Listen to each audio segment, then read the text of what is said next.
I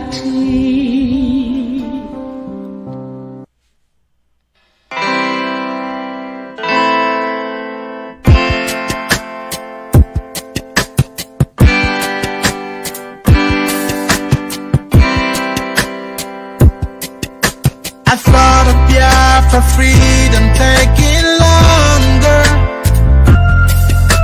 and cause of that you tend to feel so low. I know our freedom is your greatest hunger. I thought of Biafra keeps your heart aglow.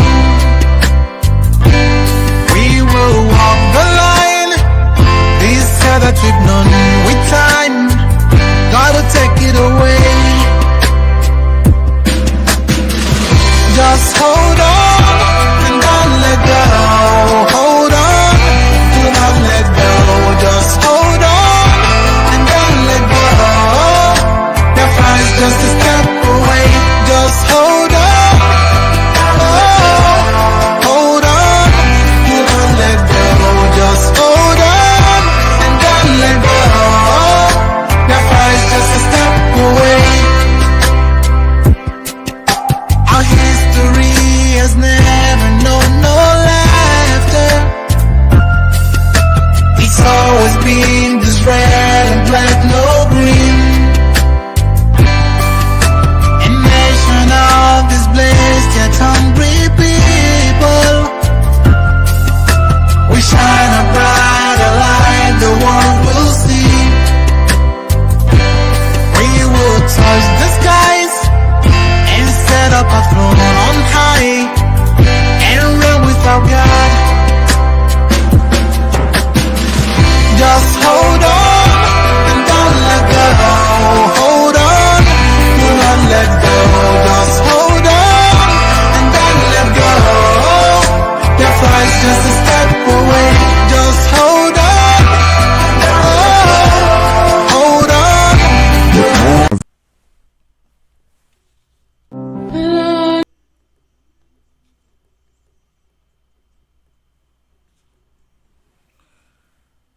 Yes, good evening, good morning, good afternoon.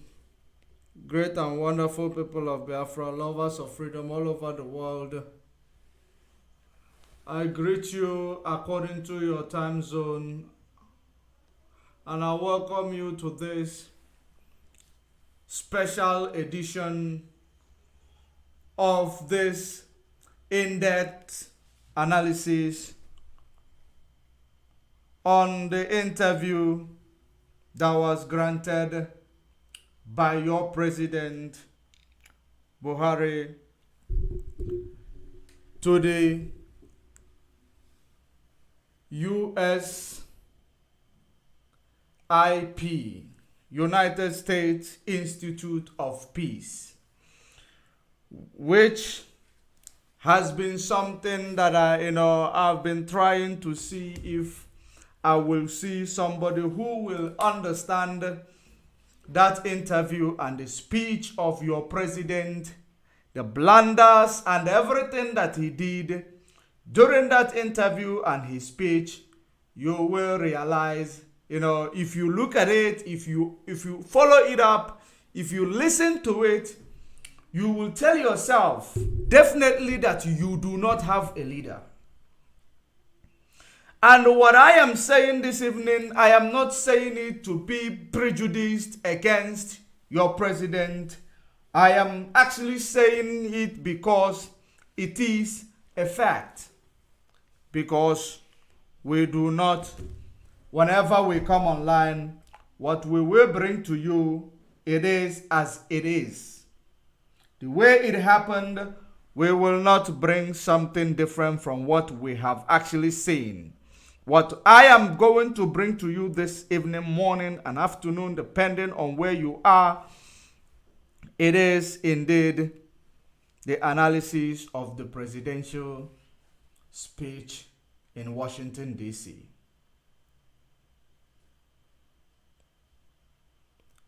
Great and wonderful people of Biafra, lovers of freedom, great and wonderful people of Africa, just like you may all know that Africa leaders across the globe, they are actually lamenting, complaining about the excessiveness of the Western interference in Africa without actually caring for the people who dwell in Africa. But they care about the things you own. But the reason why I am actually bringing that one with me is for you to actually compare the leaders, how they speak in the global stage, to how your leader in Nigeria speak in the global stage. If you listen to these things that I am going to present to you, you are going to laugh yourself to sleep, because it is that funny. Your president is that funny that in the international community or in the global stage, he cannot actually present a good argument. If you ask him a question about weather, he answer you about democracy. If you ask him about democracy, he answered you about the economy. Then you begin to ask yourself, does it mean that your president does not understand a simple question being thrown at him? Or is it because, when he was reading, he will read so eloquently because Garba Shehu actually drafted and gave to the master, Master Garba Shehu drafted everything that he is reading and he read it out. Now it is time to actually practice or actually perfect what you have read to the, United States Institute of Peace. Guess what happened? That's when he showed to the world that he is indeed a failure. And that is exactly the reason why nobody want to, they don't want to do anything to release Mazen Nnamdi Kanu. Because what they are doing, all these blunders that they are committing day by day, you will understand that if Mazen Nnamdi Kanu was outside, they will be very careful. But ever since they have apprehended him, I know that our Facebook is going to do everything to oppress this program. Facebook is going to do anything and everything to make sure that this program does not reach to the right people. But if you share this video, I believe you are going to get it to the right people. Even YouTube, I don't know what is going on there, but I'm still actually observing on what is going on YouTube. But I want you, if you are watching on YouTube at Judge Money Blog Africa, I want you to share this video, like the page for the algorithm to also do the sharing. Don't forget to subscribe to that YouTube channel. If you are watching on Facebook at Judge Money Blog, at Judge Money Official, at Judge Money Blog/TV, wherever you are watching, share the video, invite others to join. Anywhere you are watching this program, because we are in different platforms.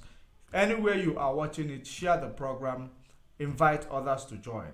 Very, very important.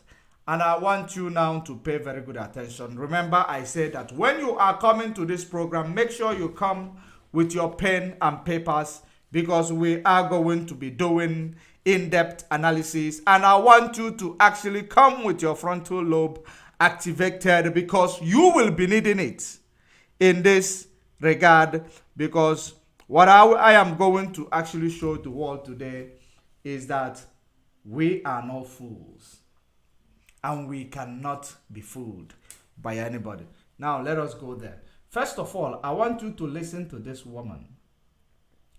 She was a part of leadership in the African Union, but I want you to listen to a Pan-African. I want you to listen to somebody who knows what they are doing. Listen to who knows what they are presenting. They are not actually presenting something because somebody told them what to say, what they are presenting, it is what is real. Coming from the depth of their heart, because they know that Africa is suffering a lot and they have to do something before something will happen. It starts with, campaign, lamentation, just like we are campaigning today, lamenting today to the whole world, to the international community about the injustices being meted upon us. Somebody asked me today, why are we actually talking about all these things, and are we, why are we campaigning? Is it that the international community will come and grant us referendum? I said to him, no. International community will not give us referendum. United Nations will not give us referendum.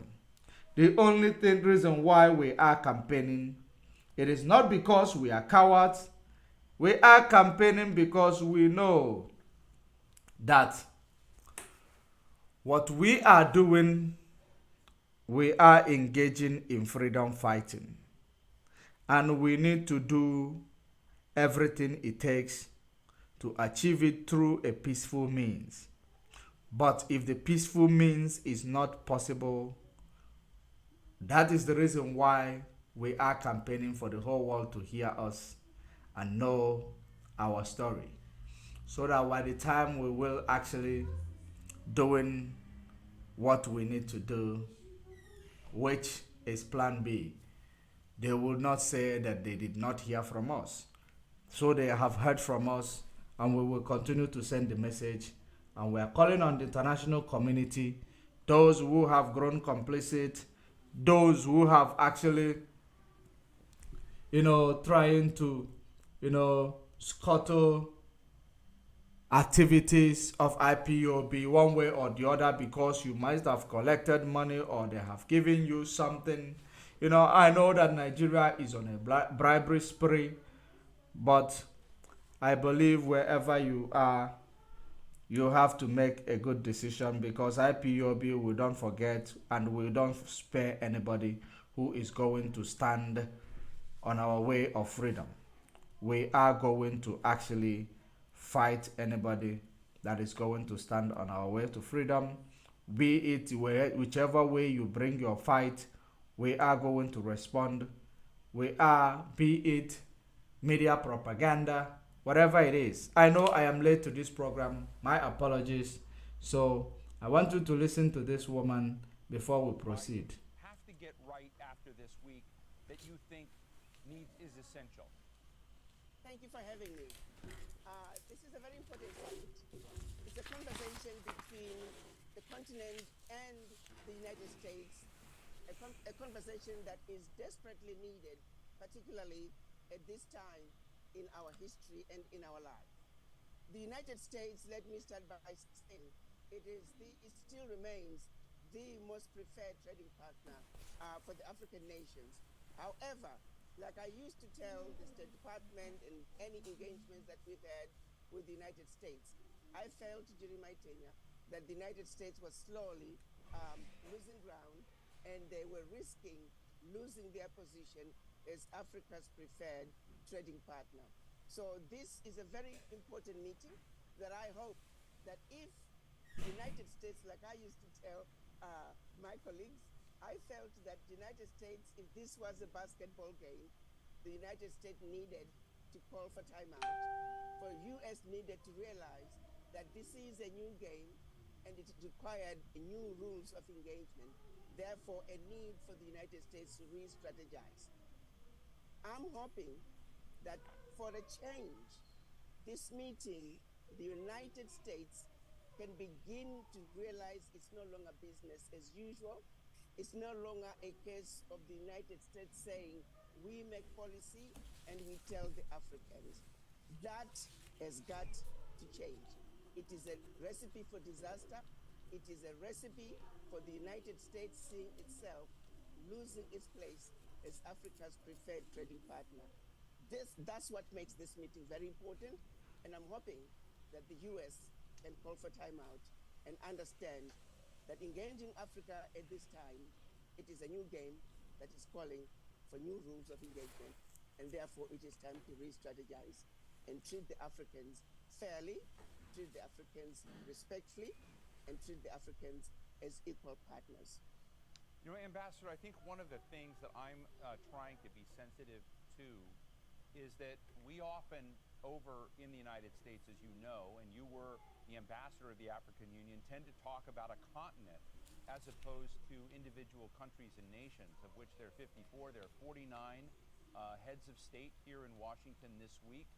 And are we making a mistake? Is our ignorance on our side, from your impression of our ignorance, amplified by us talking about Africa so much as opposed to talking about Rwanda, Zimbabwe, Ghana? Should we be, is our illiteracy in this level so obvious that it's a real problem? And do these kinds of summits that bring everyone together do a disservice to that kind of getting to know each country more distinctly? I think for the United States, and I'll repeat it, and I used to repeat it all the time during my tenure, what really is behind the failure of effective engagement with Africa is the disrespect of the Africans. That's where the problem begins. If we cannot accept, if the United States cannot accept Africans as equal partners, if the United States, for example, let's look at this particular meeting, this particular summit. There was no defined agenda. There has never been defined agendas whenever they meet with African countries as individual countries. It's always the United States setting the agenda, the United States setting the policies, and the United States telling the Africans about the policies. That is no way to have any meaningful engagement. If you take, for example, the FOCAC meeting that was held between China and the African heads of state, way in advance, the issues were clearly defined. The agenda was going to focus on trade. It was going to focus on aid. It was going to focus on investments. The African heads of states were engaged in the discussion, in the planning. The outcomes were clearly defined with a way forward in terms of follow-up. It was a fruitful meeting that addressed the issues that needed to be addressed between not only African countries individually with China, but also Africans collectively with China. There is no published agenda. There are no issues that have been presented to the African heads of states.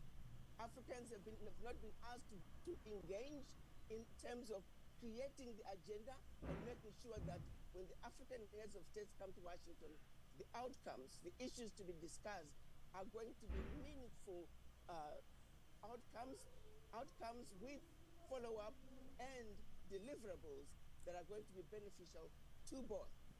It remains a one-sided conversation with the United States telling the Africans the agendas and the policies. The Africans are not on the table to discuss issues pertaining to us, wherein lies the problem. And the reason that continues to be the case, what underscores that is the disrespect for Africans. I repeated it, I complained about it repeatedly. It is a serious problem. The United States must understand that Africans are not going to take it anymore. If you don't treat the Africans fairly, the United States is going to see itself slowly losing ground to China, to Russia, to all other nations, because without respecting the Africans, without treating the Africans as equal, without understanding that exploitation and abuse of Africa simply cannot continue. This meeting, this summit, is going to be yet another gathering, no outcomes, no deliverables until the next summit. I'm sorry, but the disrespect of the Africans is at the bottom of it all. Agenda for this meeting should have been set out in advance. Africans should have been involved. Without the involvement of Africans in these discussions, this is a useless meeting. I'm sorry, but that is a fact. No, I am very grateful for your candor, and it sounds to me, I think there was a lot of criticism of the last summit like this under President Obama, that there was like no follow through. And it's one of the big questions I'm asking is, how do you make a big bang summit where everyone comes over It's like checking off the box and say, okay, we've done Africa, now we can move on to other things. How do you make that something that's a more sustainable and a more continuous engagement of the United States with Africa? And what I'm hearing from you is frankly a lot of disappointment and a lot of pessimism about what may come out of this summit.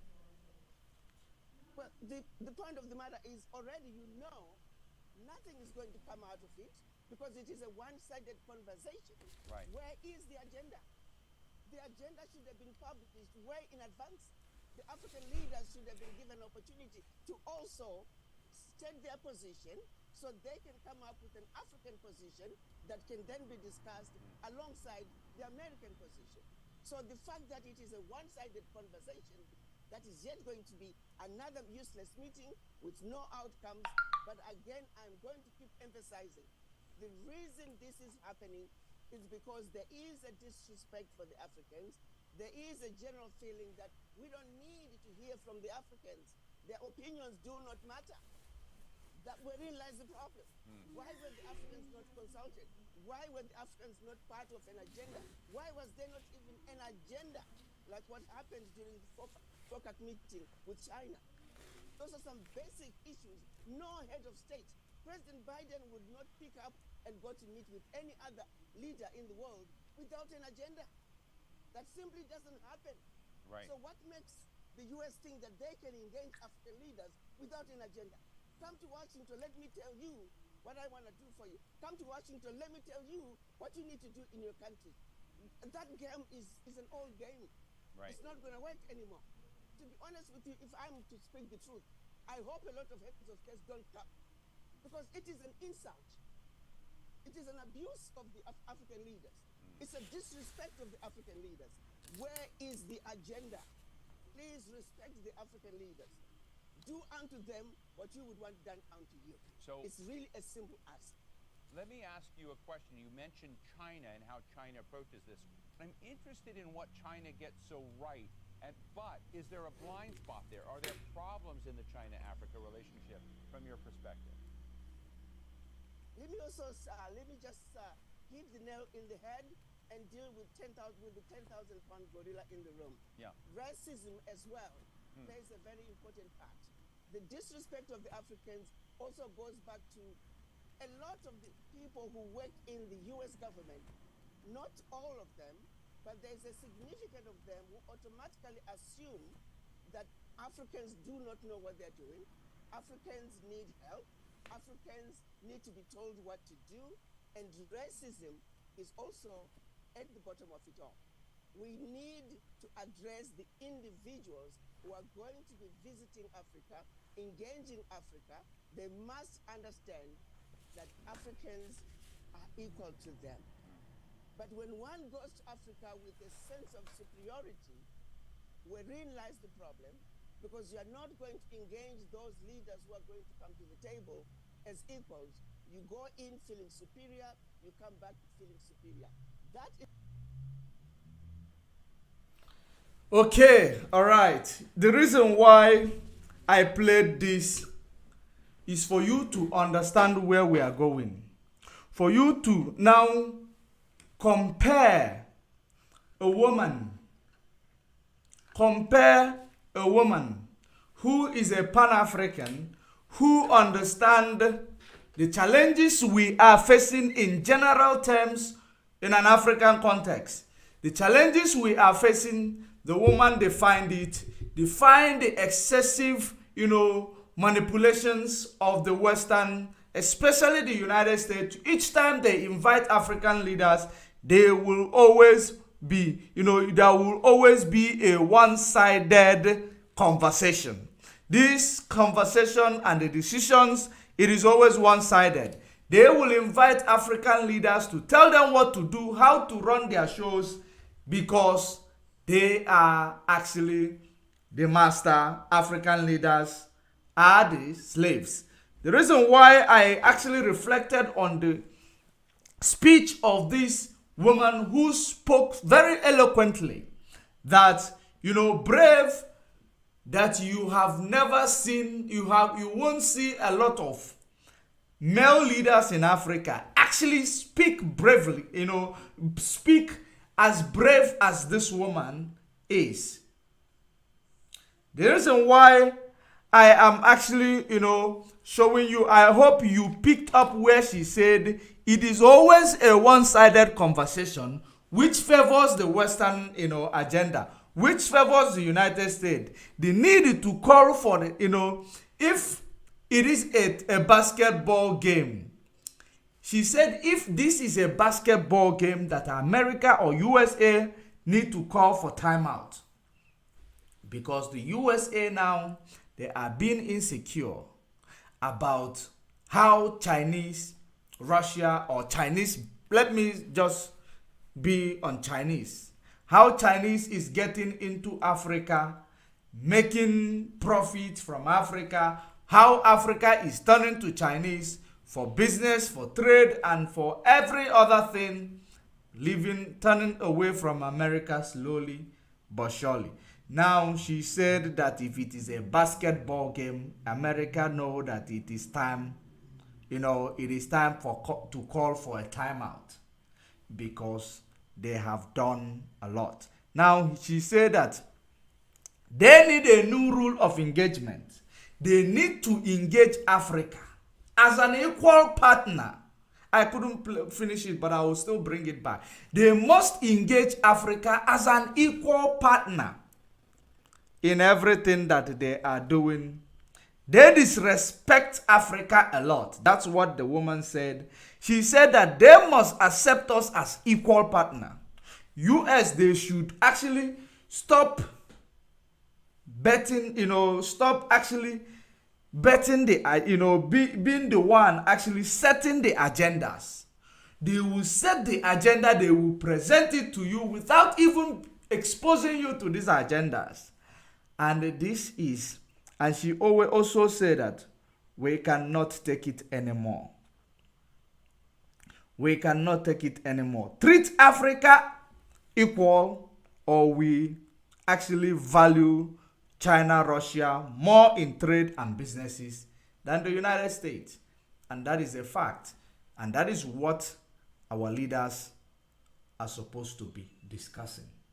Now, let me take you to your almighty president, your one and only imposter in Aso-Rock, where he went to represent you in the United States Institute of Peace.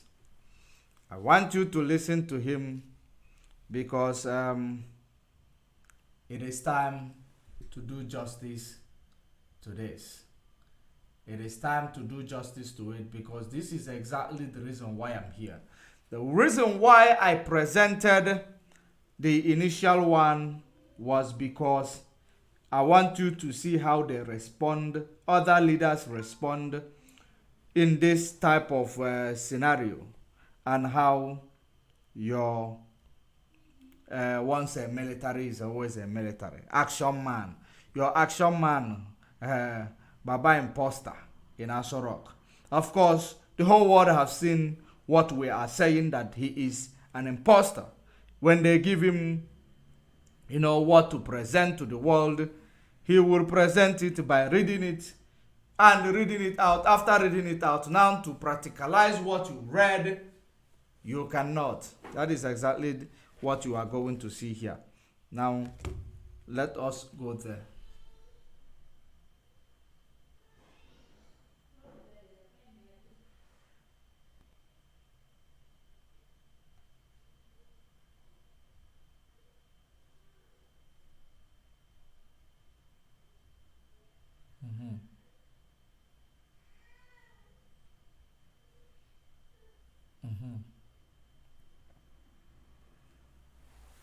Now,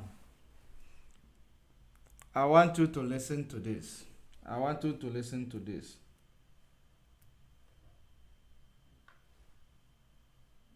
Abroad. We are honored to be joined today by the President of the Federal Republic of Nigeria, His Excellency Muhammadu Buhari. We share the privilege of co-hosting this conversation with the National Democratic Institute, the International Republican Institute, the International Foundation for Electoral Systems, and the National Endowment for Democracy. We are honored to welcome the distinguished members of the Nigerian delegation, the Ministers of Foreign Affairs, Industry, Trade and Investment, Environment, Health, Justice, Agriculture and Rural Development, and the Minister of Federal Capital Territorial Administration. We are honored to welcome the governors of Bauchi and Kwara states, and the permanent representative of the United Nations, and the Nigerian ambassador to the United States. All distinguished representatives of the Nigerian government are warmly welcomed. Excellency, Mr. President, it was an honor to host you in 2015 at USIP. Just a few months after the historic election, when you became the first opposition candidate to unseat an elected Nigerian president through the ballot box. And it is a double honor to host you now, a few months away from your country's national and state elections. The 2015 election was a milestone for Nigeria and multi-party democracy in Africa. Everyone watches what happens in Nigeria.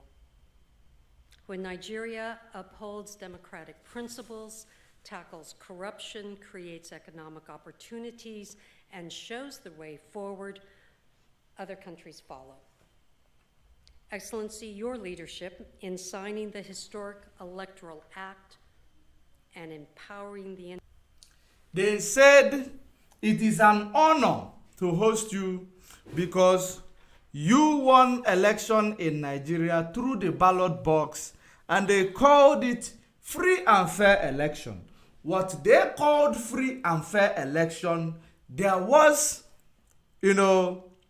interference of the United States. Don't forget, Obama came to, actually campaign for Buhari just to remove Goodluck Jonathan, because Goodluck Jonathan was an educated man.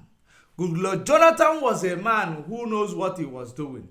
Goodluck Jonathan was a man who actually grew the fastest, growing economy in Africa. And according to Obama's administration, they don't want to hear such.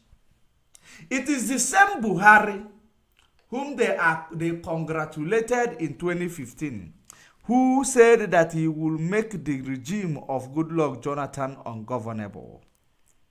And during that time, that's when Boko Haram started bombarding the regime. That when, Boko Haram will be doing things when the military cannot do anything, even though they will be deployed, they will not do anything to, to quench the menace attack of the Boko Haram. During the time of Goodluck Jonathan, it was called, sabotage. They sabotaged his regime just because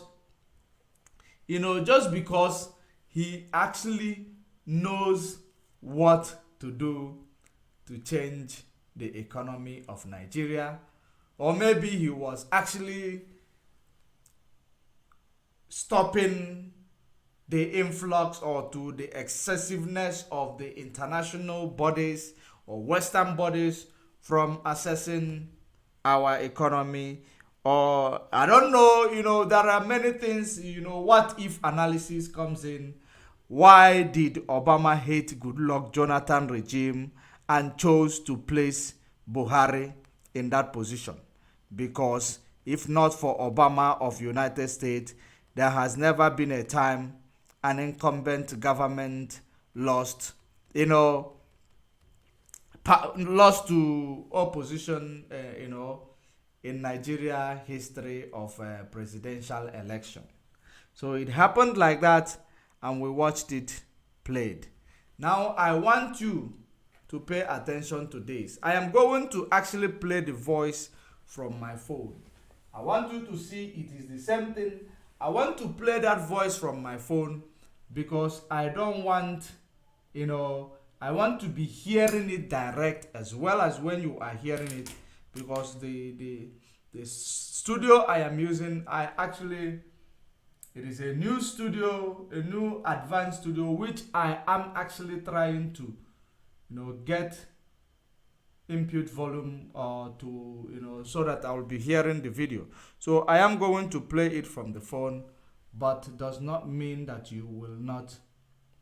I will not be playing it also from the screen.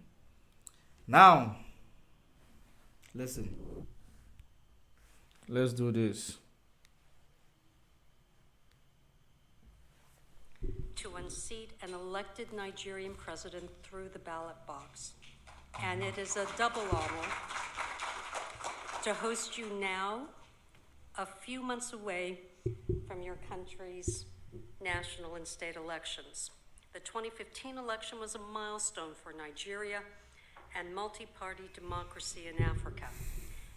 Everyone watches what happens in Nigeria. When Nigeria upholds democratic principles, tackles corruption, creates economic opportunity. Everyone watches what happens in Nigeria. Everyone watches what happens in Nigeria. Why? Okay, let's continue. And shows the way forward, other countries follow. Excellency, your leadership in signing the historic Electoral Act and empowering the Independent National Electoral Commission, your commitment to political pluralism, and the legacy you leave of non-interference in electoral processes have created the conditions and set the stage for credible, free, and fair elections in Nigeria next February. We are very pleased to welcome Ambassador Johnny Carson, who is USIP Senior Advisor and has just been appointed as President Biden's Special Representative to promote and facilitate implementation of the agreements that have been reached during this week's summit. Ambassador Carson will be moderating our discussion and will be reflecting on Your Excellency's leadership of democratic renewal and the important lessons for Africa and for the world on the value of strengthening democratic institutions, expanding the electorate, and protecting the vote. Excellency, Mr. President, we invite you to the podium.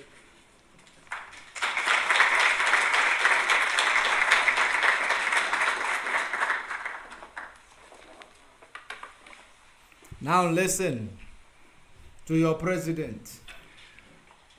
President of the United States Institute of Peace and co-hosts, head of the international agencies, Nigerian delegation, ladies and gentlemen. Let me first thank Ambassador Johnny Carson and his team from the Institute of Peace for inviting me back to interface with the Washington community of global thought leaders and democracy advocacy groups on developments across the world, especially in developing nations that are grappling with the challenges of embedding democratic processes and systems.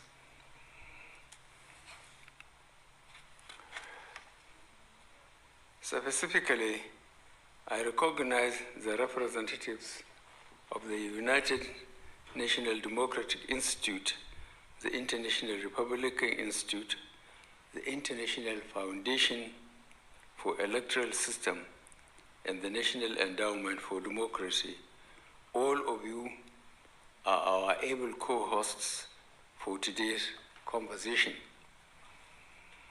I recall with nostalgia our last meeting at this institute in 2015, shortly after I assumed office, following my victory in the historic general election that witnessed a seamless transition of government from an incumbent ruling party of 16 years and People's Democratic Party to a young, upstart opposition party, the All Progressive Congress.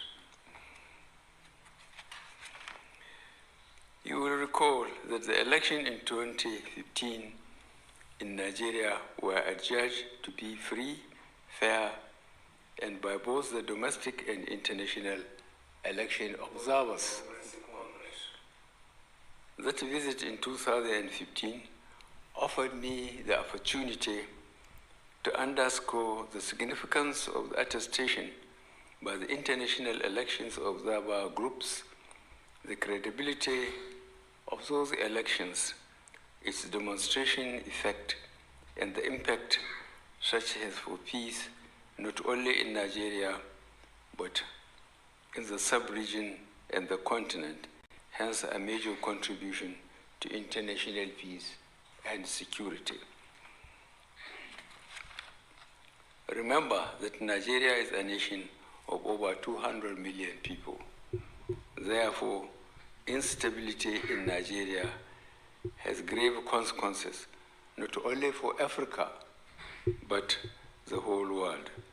That first interaction with you in 2015 also afforded me the opportunity to unveil the vision and focus of our administration in three critical areas, namely security, economy, and fighting corruption.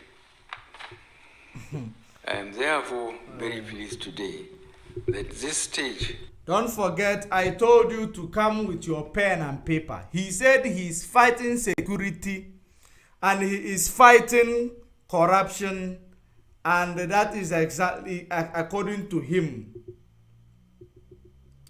So I want you to be jotting down all these things that he is saying, because the interview is coming.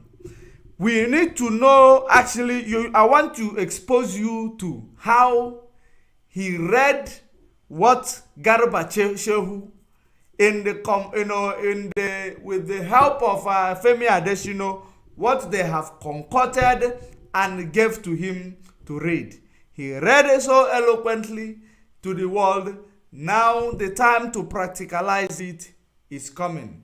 But I want you to actually watch how he is also reading, for you to know that he does not even have any contribution in this thing that he is reading. It was just written, gave him to actually read. It was written and handed over to him to read it by himself. He doesn't know what is written there. He is just reading it. And I will prove it to you if you pay attention. Continue to share the video, because Facebook is actually doing everything to stop us, doing everything to pin our mind down, but they cannot succeed. What we continue to do is that we have built a resilience to actually focus and, not mind whatever Facebook is doing or whatever YouTube is doing, Google is doing to stop this gospel, to stop this analysis or this exposition this evening. Let us continue. Listen to your president. I am therefore very pleased today that this stage, which served as my opening act, has once more presented itself as the curtains are almost being drawn for the opportunity to share experiences and discuss the last 7.5 years. When I met you in 2015, I was not unaware of the enormous domestic and international goodwill that I attracted. Although I'm a converted Democrat and not to your run. Hold on. Facebook must have kicked me out somewhere. Facebook kicked us out. Facebook kicked us out. So what I'm going to do is that I am going to bring this I'm going to just bring it on this way. Facebook just kicked us out.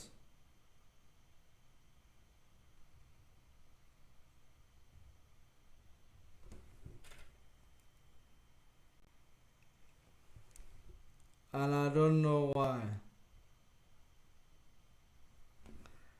The reason why they kicked me out from my page. Now I am back. I am back to that page right now. So we have actually emerged those pages. So reason best known to Facebook as per reason why they have kicked me out from the page. Okay, let us continue. We must continue. There is no problem. We must continue. Let me bring this. Listen. I'm a converted Democrat. He said that he is a converted Democrat. He is a converted Democrat, which what he is trying to tell you that he is putting up what is called, disclaimer. He is a converted Democrat, which means he is bound to do what he is doing, to actually, interfere with people's rights, to violate human rights activities. That is the reason why he put up this disclaimer, that he is a converted Democrat. If you are joining us, if you are rejoining us, please share this video and invite others to join. If you are rejoining us, share this video, invite others to join. This is very bad. This is not encouraging at all. It is not encouraging at all. It is not encouraging. So share this video. Let's make this happen. I know this Facebook dropping the one of the page is actually a big problem, but share the video while as we have come back. Share it so that we will proceed. Those watching on YouTube, continue to actually share the video, because we are here to do something very, very important this evening, and that is the reason why they will not allow us to do it, So if you share the video, we'll do better. I don't know. I am not sure what Facebook is up to or what they are trying to do. But whatever they are trying to do, I am going to override them. So let me do this. Let me restart from somewhere. Let me restart this one which they have taken off. Let me try to bring it back. Just one moment. Let me try to bring back. Otherwise we can just leave it behind.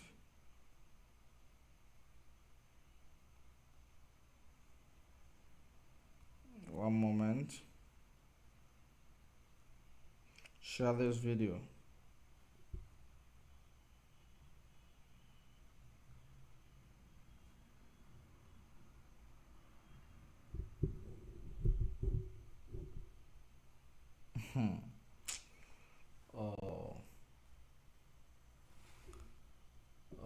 Facebook.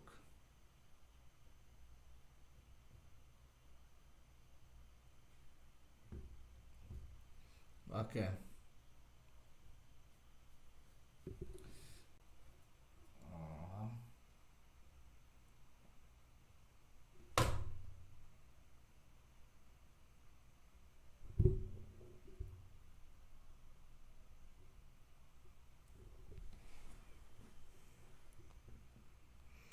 So those watching on YouTube or Facebook, I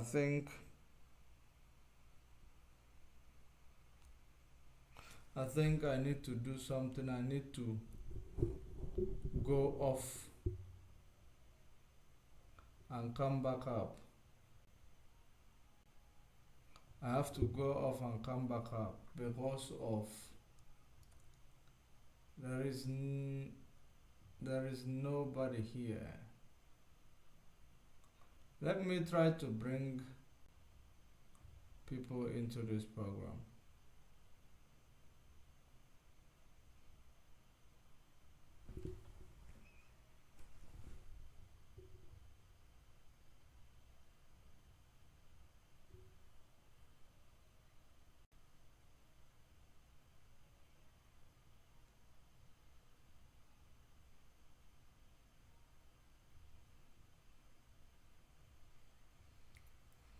Now,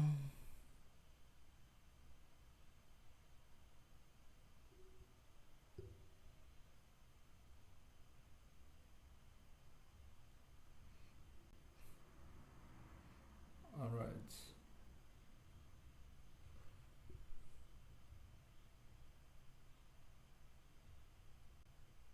Just one moment. I am going to bring more people into this program.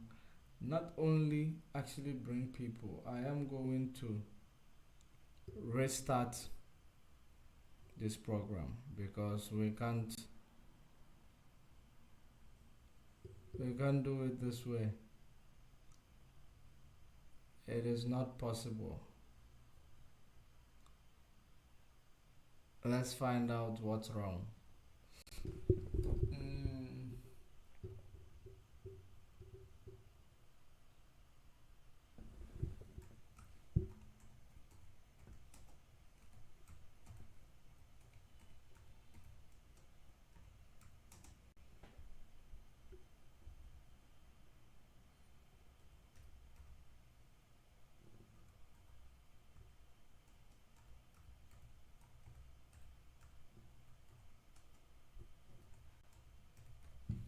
Wait.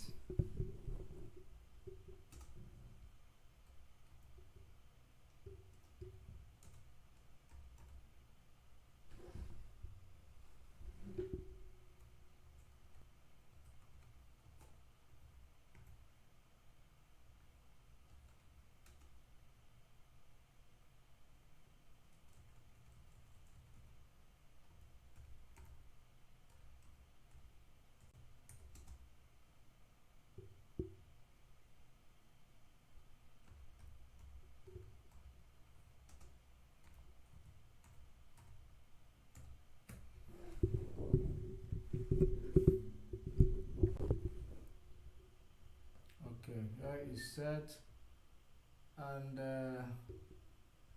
now I think YouTube, we're not going to change anything on YouTube. We're going to leave it the way it is.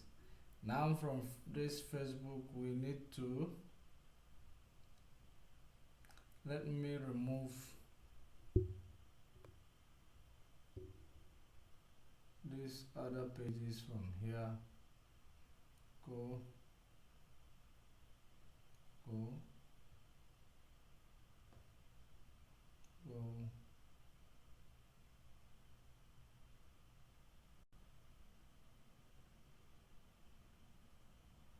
and go, and go. All right. I want you to look for the new link. Look for the new link that is coming to you. Because I'm trying to change so many things. Here, look for the new link that is going to come to you. We are not going to be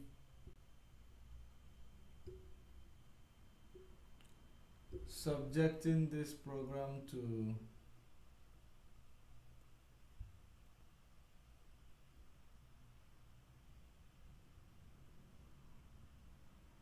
so let's do this.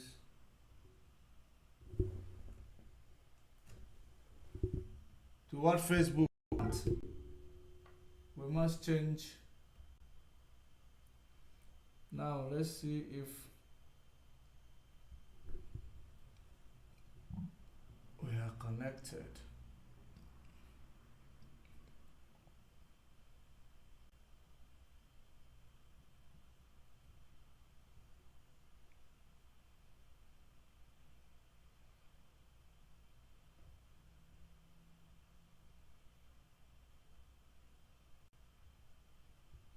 Those are watching on YouTube, kindly exercise patience with us. Bear with us. We are trying to set up something because we are under attack.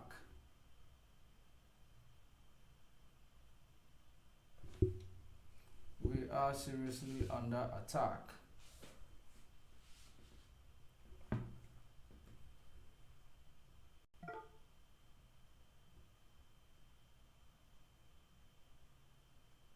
Online.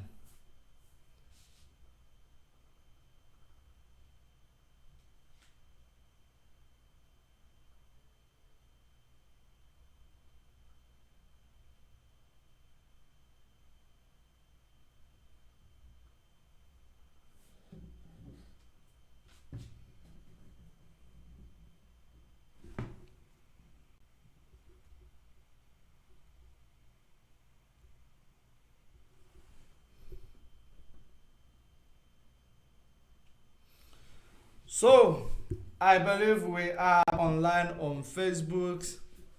We are back online on Facebook. So, my apologies to those who are waiting on YouTube patiently. We are back on Facebook.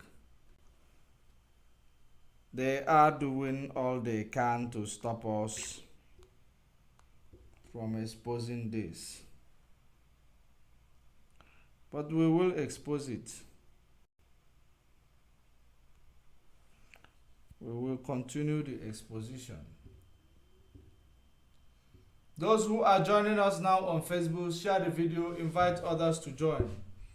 Share, invite other people to join. They are fighting, they are doing everything they can to stop this exposition because they know that this exposition is, is a very, very important one. They are aware that it is indeed an important exposition. So that's why they want to scuttle this exposition now and us to actually kickstart this program. Let me close this one, reduce.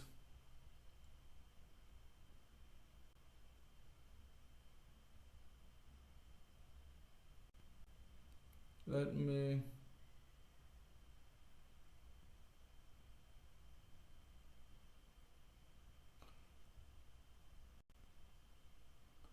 all right, now we are good to go.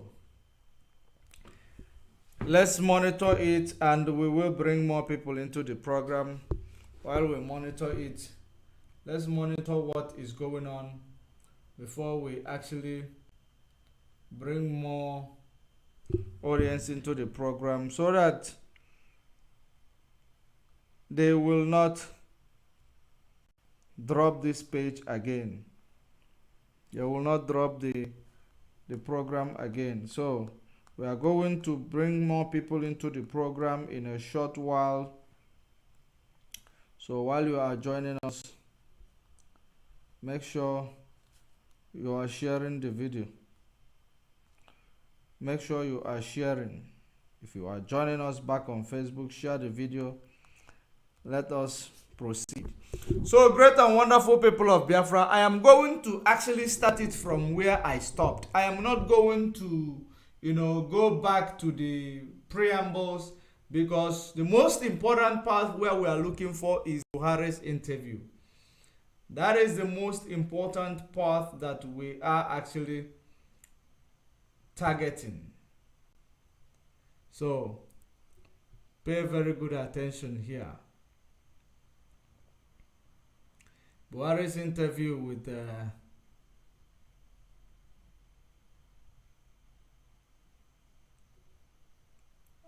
okay, now let's go. international goodwill that I attracted.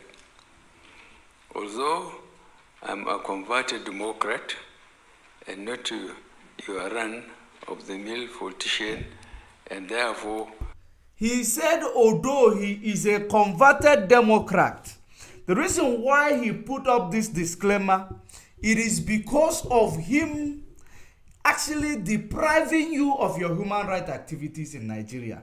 That is the reason why he put up this disclaimer, although he is a converted Democrat. For you to understand, there is nothing like a converted Democrat or non-converted Democrat. Ever since, whether you wear a military, when you wear a military, it is the same thing a civilian, the same way civilian experience and actually become a Democrat is the same way you are also, become or follow democracy or accept democracy. The same way every ordinary Nigeria accepted democracy is the same way that every other person, including your leaders, accepted democracy in Nigeria. So he does not have any excuse to say, although he is a converted Democrat. It is a lame disclaimer, because the reason why he said it is because of the inhuman treatment he is doing to ordinary people, such as Mazen Nnamdi Kanu in the DSS dungeon. The court actually gave him discharged and acquitted. He actually in contempt of court. Buhari is in a contempt of court. That is the reason why he is telling you, although he is a converted Democrat, acting as if what he is doing, he is not yet, well informed when it comes to democracy. That is exactly what he's saying. He is acting as if he is not well informed when it comes to democracy. That is the reason why he put up this, disclaimer, although he is a converted democracy or Democrat. That is the reason why he does not know how to understand human rights activities. That is the reason why he does not know how to treat people or, obey the law, obey justice system. That is the reason why. So that is why he said he is a converted democracy. So let us continue. Listen to this. Of the mill politician, and therefore less inclined to engage in double talk. My advisors may not be happy with me in this regard. His advisors may not be happy with him in this regard. His advisors may not be happy with him in this regard. Who are his advisors? Is it his advisors? Is he talking about his advisors or his bosses that will not be happy with him because probably he read something that is out of what they have given him to actually read it the way it is? Don't add, don't remove, so that you don't make a mistake. That is the reason why he claimed that his advisors will not be happy with him this because of what he just said here. So let us continue. Let us continue. There is a lot to this. Be happy with me in this regard. I am, however, measured in speaking, but always certain that the truth I shall speak, and this has huge consequences in a political space wherein this is the exception rather than the norm. Politics in our country is generally an argumentative and rancorous business. These twin characteristics does not necessarily diminish the value of democracy, whose impact on governance is a product of rancorous debates to ensure the buy-in of the majority of the people or representatives. More importantly, such an outcome represents the will of the people and not only of the leadership. Our political journey over the last 7+ years has pretty much been guided by this attribute of democracy. This process does not endear itself to speedy decisions, no formulation of easily implementable policies. The characteristic trade-offs in democracy necessarily makes governance an extremely slow process. I am sure that you are familiar with reference to me as Baba Go Slow. Majority of my compatriots would rather prefer that every day new policy decisions or actions are reeled out by government in a manner of a military administration. But we are in a democracy, and a converted democrat like me must listen and or be guided by majority opinions, and most importantly, as a converted democracy like him, must be listening and be guided by majority, which the majority of Nigeria have called you to release Nnamdi Kanu. Did you listen? But you say you will listen and be guided by majority of the people. Even the governors today are calling for the release of Mazi Nnamdi Kanu. Of course, we know that some of them who are calling, they have something that they want, to use that opportunity to achieve. We know all of them, but we're not going to go there for now. We know all of them and their activities. So now they have almost, people in Nigeria, they have called for the release of Mazi Nnamdi Kanu. People in the eastern region, they have called for release of Mazi Nnamdi Kanu. The mass majority of Nigeria, they have called for the release of Mazi Nnamdi Kanu so that there will be peace and security in the eastern region of Nigeria. Did you actually listen to them? But you claim here, as a converted Democrat, you have to listen to the mass majority of the people, their advice. Now listen, this is not, you see what we are just saying here. I want you to be jotting it down because I will be allowing it to roll. Where we are going is on to the interview. God, if you listen to that interview, you will be shocked. If you listen to the interview, you will be absolutely shocked. But let's continue with this one. Let's continue.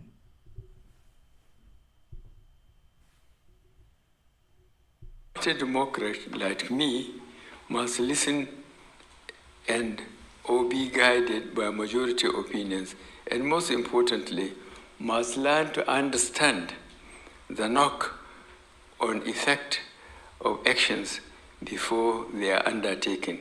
All this contribute to the grind that characterizes a deliberate process. And of course, there is the rule of law factor that we must at all times bear in mind. Without adhering to its basic tenets, you cannot be characterized as democratic in your actions or conduct.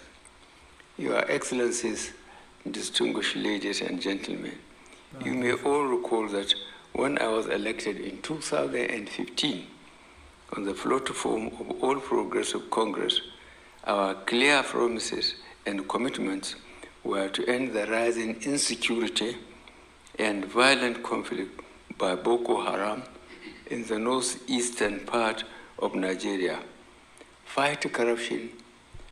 Did you see what he said? was to end the rising of the Boko Haram and the insecurity in the northeast of Nigeria.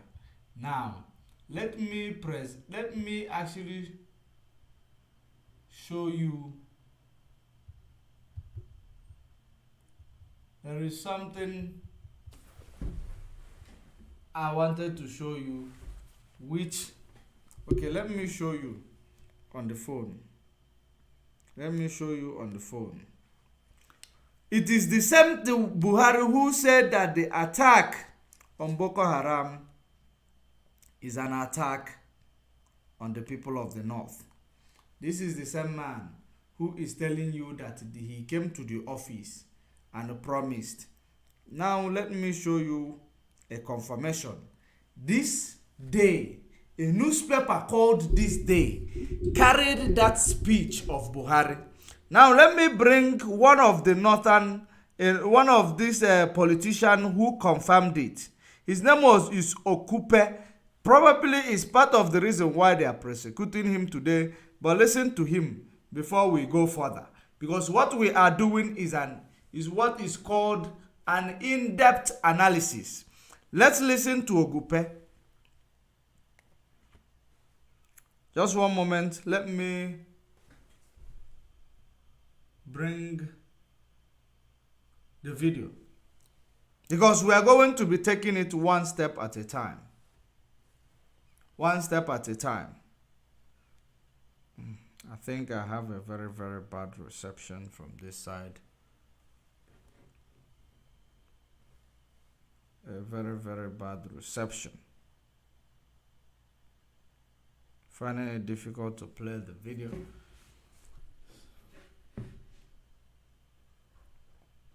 Let me see if I can play it from this side.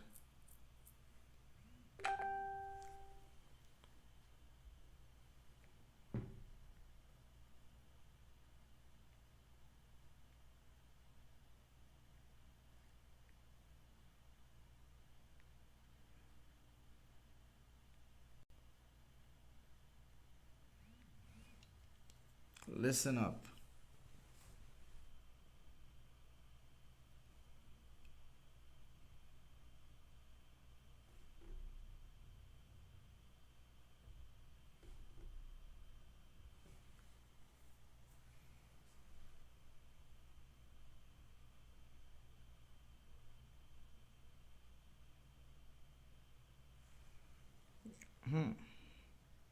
It says video is not available on YouTube anymore, but that should be a network.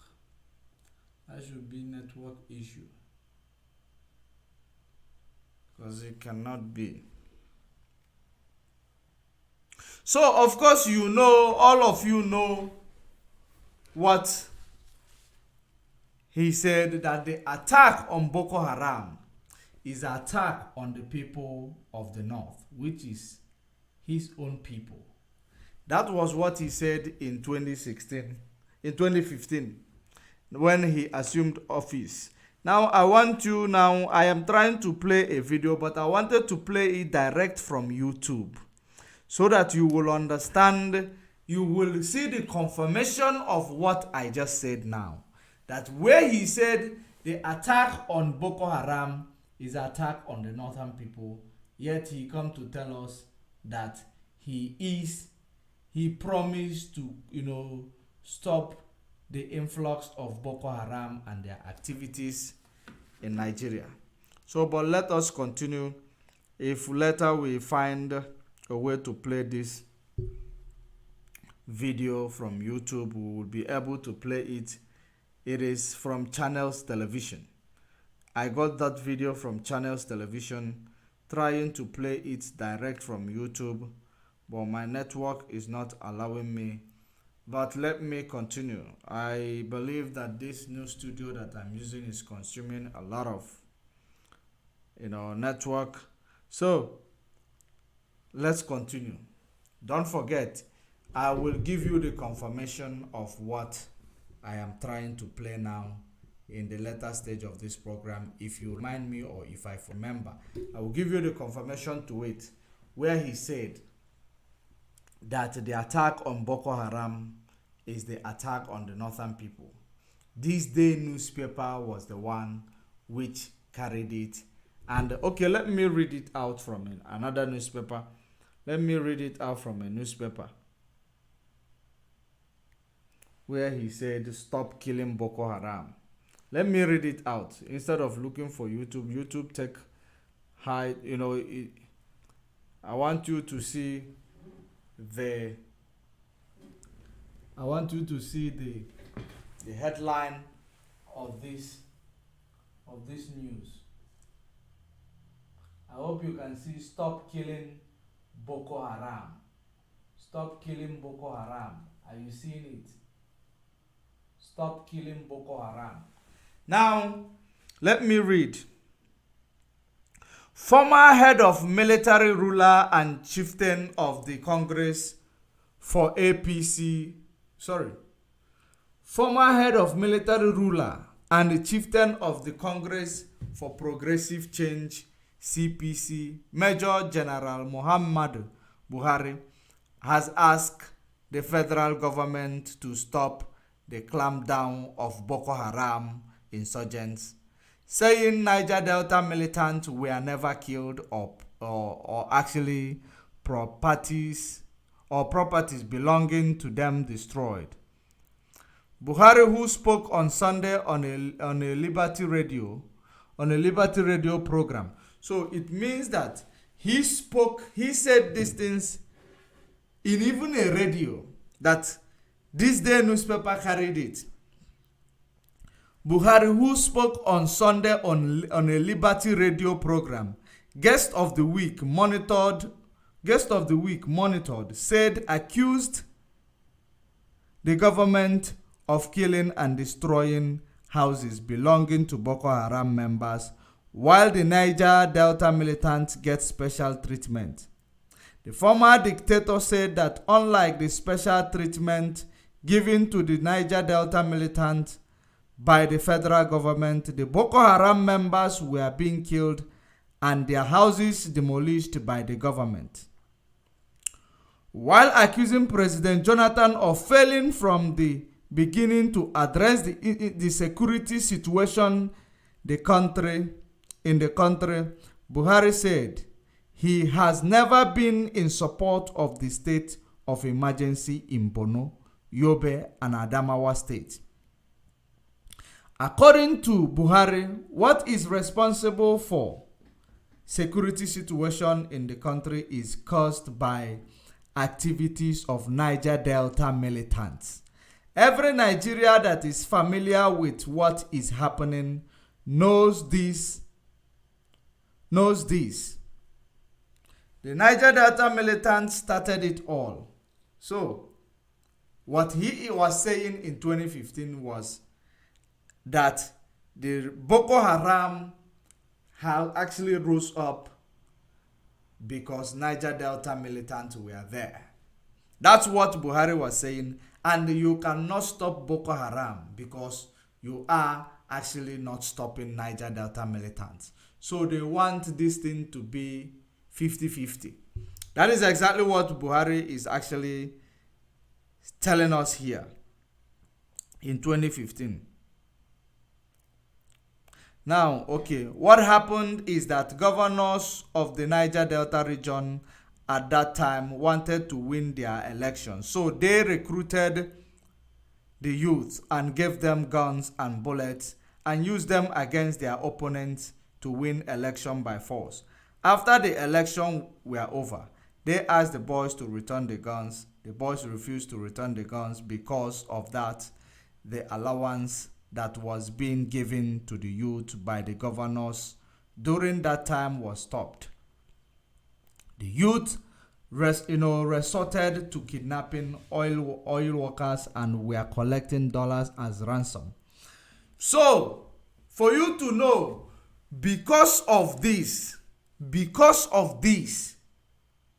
that is the reason why they created Boko Haram in the north. So that Boko Haram will be kidnapping. They created Fulani terrorists. Of course, you see the reason why Fulani is kidnapping and collecting ransom. because Buhari, when he was coming to power, he said that Boko Haram rose up because the same thing that militants in Niger Deltas are doing. So the Boko Haram must not be killed, or you must not burn their houses, because they have not burned the houses of the militants in Niger Delta.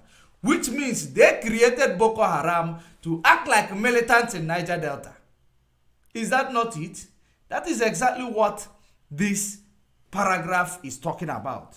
That is what it's talking about. Because if you think that all this big news, that big story that he is reading there,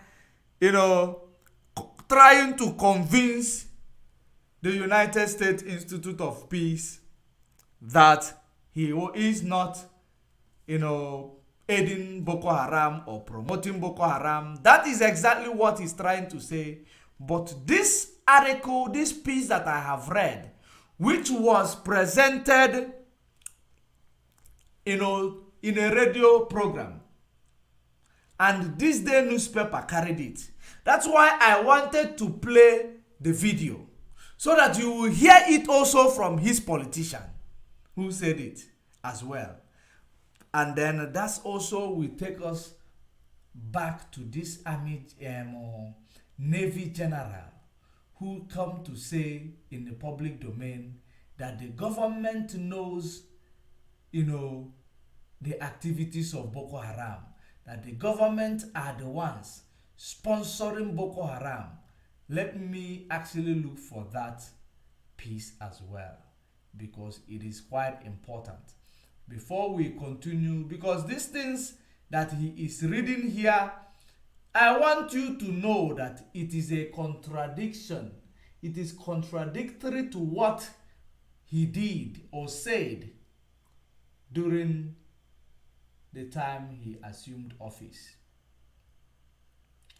During and before the time he assumed office, that the attack on Boko Haram is an attack on the people of the North. That was what he said. Now let me reflect, let me bring your mind to this video. Where is it?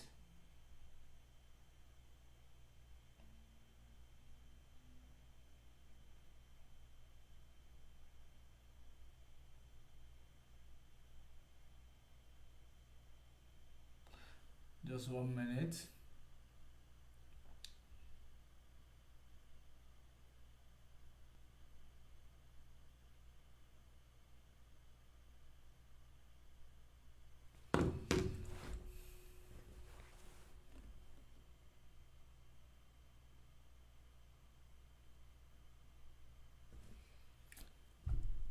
The video I am actually trying to bring in, it's a video of a Navy general or Navy intelligence who came to a radio or a TV to confess what they are seeing with the activities of Boko Haram, how the government is sabotaging the fight against the Boko Haram. Because remember, what we are trying to do here is to prove to the world, to the United States Institute of Peace, that what Buhari read to them was all a lie. That is the reason why we need all these evidences. We need them to present it to them. So let me bring in that video.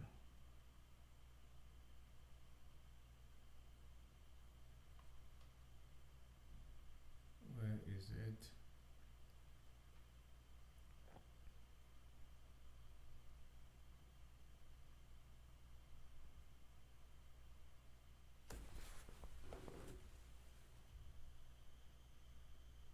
Just 1 minute. Let me present it.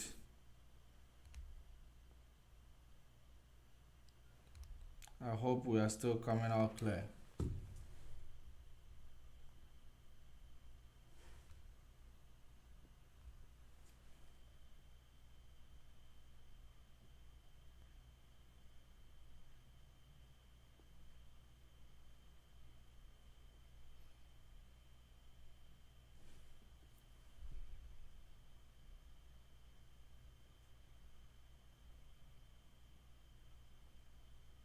Of course.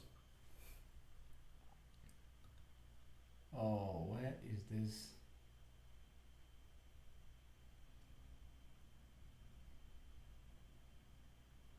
When you have too much of these videos.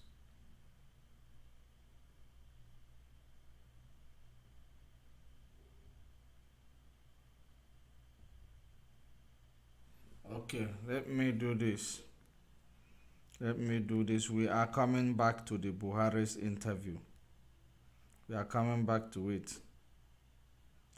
Let's see if this one is going to come in.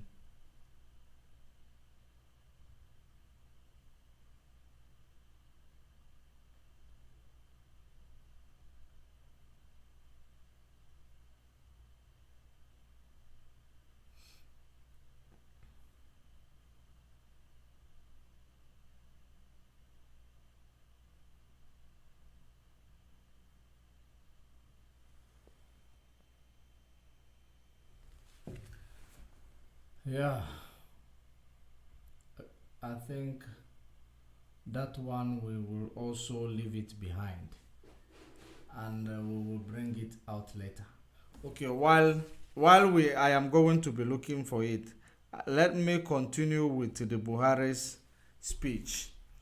Then when I bring it on, then we will, when I stop it again, we will bring on the video. Nigeria. Listen, pay attention. Fight corruption and build a strong and resilient national economy. Regrettably, when we assumed office on May 29th, 2015, our administration inherited a treasury. But don't forget to actually write down what he said here, because I am going to bring those videos that contradict everything he said here. So write it down so that when I bring that video, you will understand what we are doing here. Pay attention. Dwindling oil revenues triggered by the decline in oil prices in the international market, which is a major source of foreign exchange. This inevitably forced Nigeria into an economic recession. Our concerted and coordinated actions enabled Nigeria to quickly exit the recession. These actions were our deliberate policy in the economy recovery and growth plan. Now, don't forget that Buhari will always claim that he is an agricultural president, not oil selling president, that is boosting the economy through agriculture. But now he told you that because of declining of the oil price during COVID-19, which make the country to go to economic recession. But each and every day he tell you agriculture. But we are also going to come back to reflect on that. But pay attention to this one. In the economy recovery and growth plan facilitated our exit from the recession. This policy focused on effective economic planning and managing expenditure to checkmate socio-economic vulnerabilities of the citizens. We remain convinced that this would inevitably weaken and break the vicious cycle of insecurity. Similarly, our administration had to refocus its attention to the pursuit of citizens-driven reforms and appropriate intervention programs in responding to challenges of violent conflict, insecurity, and criminality in order to cushion the impact of economic hardship on the vulnerable groups in the society. Such efforts included boosting investors' confidence and diversification in the non-oil sector. We recognize the need to jumpstart domestic production, and through various intervention programs, we focused on channeling capital to micro, small and medium enterprises, which are the building blocks of successful economies across the globe. As you may know, our nation has a youth bulge. Among our many blessings is that of an extremely industrious, creative, and hard-working youthful population. These youth symbolize the energy and promise that is innate in the Nigerian. In recognition of this, and to give sufficient oxygen to their growth in startups and technology space, which have gained immense foothold in Nigeria, and we see its steady contribution in our gross domestic product. We signed into law the Nigeria Startup Act, a landmark legislation that lays the groundwork in supporting our startup enterprises.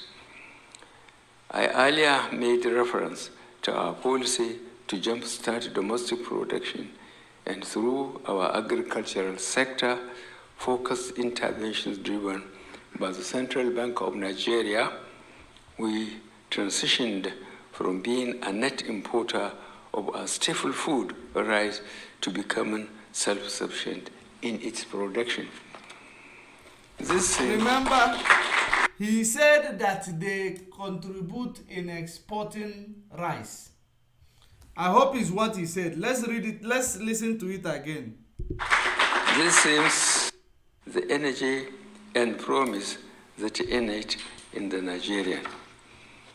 In recognition of this, and to give sufficient oxygen to their growth in startups and technology space, which have gained immense foothold in Nigeria, and we see its steady contribution in our gross domestic product. We signed into law the Nigeria Startup Act, a landmark legislation that lays the groundwork in supporting our startup enterprises. I earlier made reference to our policy to jumpstart domestic production, and through our agricultural sector focused interventions driven by the Central Bank of Nigeria, we transitioned from being a net importer of our staple food, rice, to becoming self-sufficient in its production. Okay, they now no longer, dependent on importing this food, which is rice, that because they have sufficient production, or they have enough from agricultural sector producing rice in Nigeria. Now you will understand exactly how they are fooling the world. They are now having sufficient rice in Nigeria through their agricultural production made in Nigeria. But yet, how much is a bag of rice in Nigeria? Almost 50,000 naira. A bag of rice. The time you were importing rice to Nigeria, how much was a bag of rice? The bag of rice was 25,000. There was a time it was 15,000. There was a time it became 30,000. Now, since he claimed that they have a sufficient production of rice in Nigeria, now rice price has skyrocketed from those amounts I mentioned to now almost 50,000.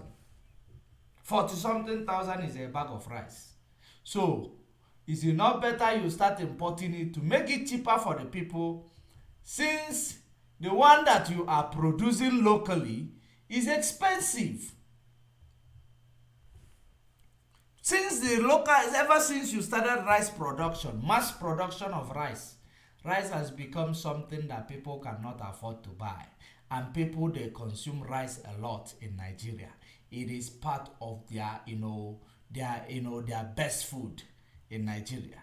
So this rice is now difficult for a common man to access it. Yet you claim that you have sufficient locally produced rice in Nigeria? Why is it so expensive? Let us continue. To become self-sufficient in its production. This same scheme has financed the establishment and operations of our 50 integrated rice mills. 50. It has also financed over 4.5 million smallholder farmers, ensured the cultivation of almost 6 million hectares of farmland, and almost 700 large-scale agricultural projects have been funded. This agricultural revolution has led to the creation of over 13 million direct and indirect jobs. Agricultural revolution. The takeaway from our focus on the agricultural sector is as follows.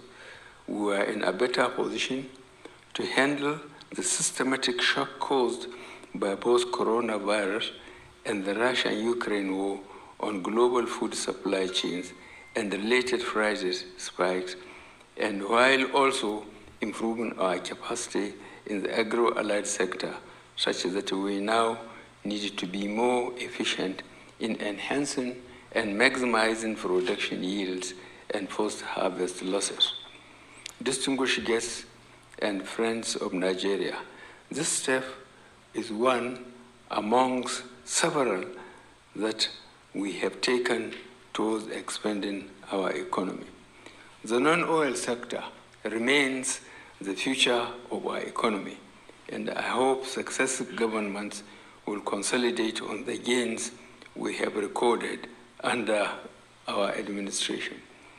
The Russia-Ukraine war has compelled many economies to carry out reforms and readjust policies to cope with the challenges posed by the conflict.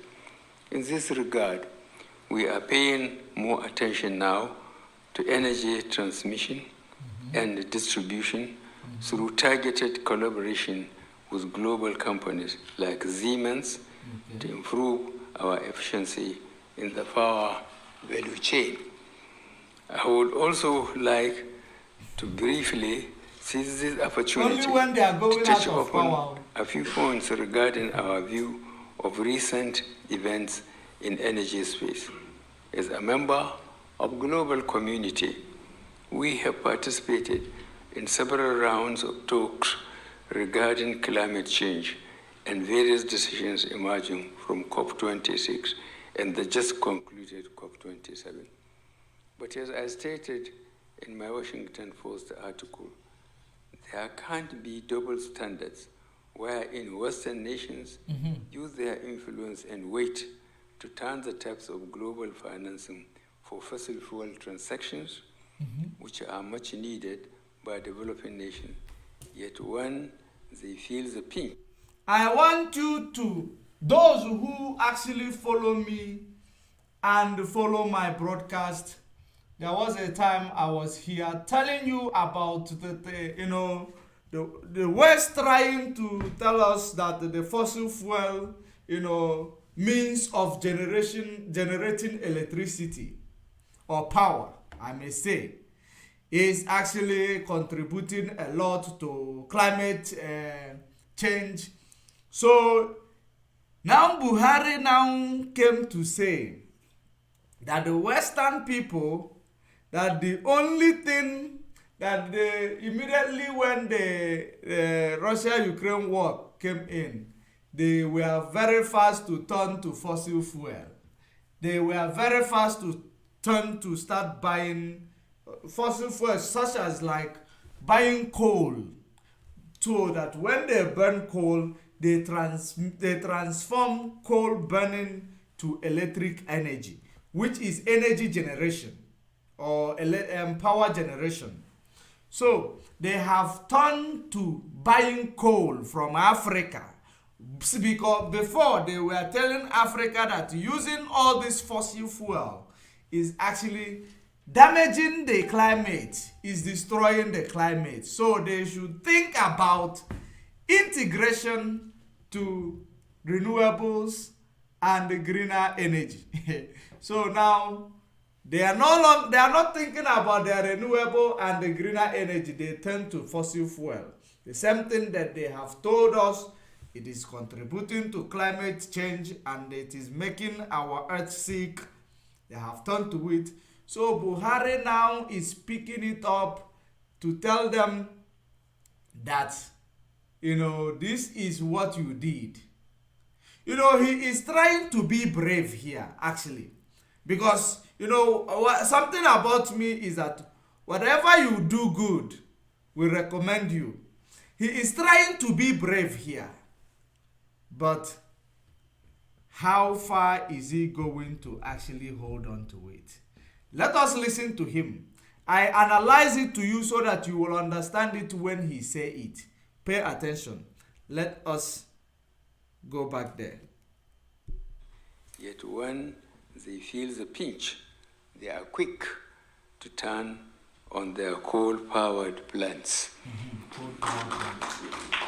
We owe it to our people to create jobs and livelihoods, and we can't accomplish this without maximizing of our comparative advantage in energy to build up our manufacturing and industrial base. Therefore, stronger commitment needs to be made to the Fund for Climate Adaptation and Mitigation if indeed there is intent to establish equity and fairness. Despite gloomy outlook in the global economy and the ongoing war in Ukraine, Nigeria's economy continues to register positive growth, especially in the last 2 quarters. Government spending on Nigeria economy continue to register positive growth, especially in the last 2 quarters. The last 2 quarters was probably in the last 3-4 months. Now, how much is the price of fuel? How much is price of rice? What is the inflation rate in Nigeria? These are the things that that when you talk about economic growth, you must consider all these things. What is the inflation rate? What is the repo rate? What is, the GDP? These are the things you need to put together, then you will not come to a term that your economy grew, positively grew. Now, let us see what is the inflation rate. Current inflation rate in Nigeria, if it is improving or if it is getting worse.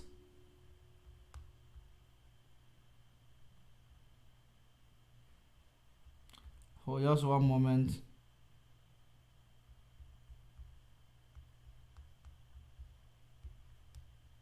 Let us see if it has improved. The inflation rate in Nigeria is still in the 21 point mark. Let us see it. It is still in the 21 mark. Before, just one moment, let me do this.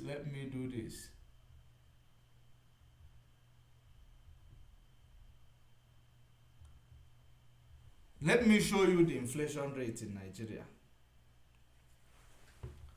I want you to see 21.47%. 21.47% is the inflation rate in Nigeria, which before this second and third quarter that he talked about, it was 21 point, it was 21 point, it was 21.61%. So it dropped a little bit. We don't lie. The inflation rate dropped a little bit from 21.71 to 21.47. I agree, third and second quarter of the year, the economy grew, gained traction. It gained traction because of what? Because APC, APC-led government is trying to do everything, to promote their party. This is all about partisan. It is all about partisan. That is the reason why they did everything, because these people, they control all these things. They are in control of all these things. They know what to do for the economy of Nigeria. They know what to do for you to start buying rice. Maybe 20,000 at least, or 25,000. They know what to do, but they cannot do it. The only time that they will try to do something that will sound positive in their path, when they are leaving office, so that they will be, this is being partisan to benefit their party. You will understand that every government that, whatever they do, whenever they are leaving office, they try to do one or two things. One or two things. Where was he when all this inflation went to from 9% to 11 to 16 to 21.7? Where were they? Why did they not do what they did to prevent this inflation from going from 11% or 9% during the time of Goodluck Jonathan to 21% during the time of Buhari? What were they doing? Now let us continue. Just like he said, the economy gained traction. But now let us continue. There are other places that we must talk about, because what we present you the truth, not a lie. Listen. Government spending on infrastructure has also been a critical aspect of our overall strategy. Our infrastructure deficit is widely known, and with the volatility in capital markets, we devise creative ways of funding this infrastructure gap to build roads and thus improving connectivity between markets and facilitating trade. We devise investment tax credit. This infrastructure that he is talking about, where are these infrastructure found? So the only thing that the infrastructure you build in Nigeria or from the people of the eastern region is Second Niger Bridge. So a president came to a seat. President came to a seat for almost 8 years. The only thing he did for the people of the east, or the southeast I may say, it is building Second Niger Bridge. Second Niger Bridge. Building a bridge.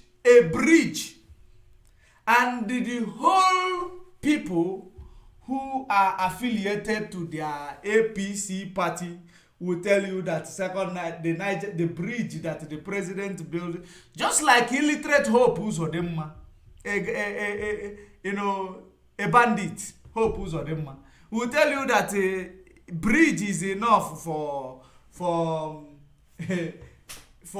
Southeast to vote Tinubu, to vote APC in their next in the next election. Bridge. Have you ever imagined that type of treatment? They build bridge for you, but they build railway from Niger to north. They bought cars for the people of Niger Republic. They bought cars for them. But the only thing they did to a region, who is the region? The region is the oil producing region. They did build a Second Niger Bridge. People in the Niger Delta region, their water is being mesmerized by the oil. Their waters are polluted by oil. There is no electricity in Goodluck Jonathan's area. There is no electricity in Niger Delta. In places in Niger Delta. There is no there is no infrastructural development in Niger Delta. Yet people are paid billions to safeguard oil pipe. The only thing you did for the eastern region is building a bridge. A bridge! For 8 years you lasted in office. But you are bragging you build infrastructure. Infrastructure where? For Niger Republic. Road from Nigeria to Niger Republic. You build infrastructure in the northern Nigeria. Is that not being, a president being, will I call it being tribalistic, or a president or marginalizing other region? Even though there is a lot of cry, there is a lot of agitation, cry for marginalization, again, because of marginalization, lamentations all over the place, yet all you achieved to do for them is building a bridge. And they are convincing you that a bridge built by APC for you in the eastern region is enough for you to vote APC back, so that maybe they will build Corvette for you. They will build Corvette for you. Oh. Abuna wokeli hali nakeye bili. Oh. Let us continue. Investment tax credit schemes and the use of Sukuk bonds to reconstruct, develop, and rehabilitate over 20,000 kilometers of roads. Additionally, we have revitalized our once comatose railroads, such that trains are now up and running along critical 20,000 kilometers of road. 20,000 kilometers of road. How many kilometers of road built in the eastern region? 20,000 kilometers of road. Where is this? Most of these 20,000 built. Let's say you build 20,000 kilometers of road as your statistics present. I am not doubting your statistics.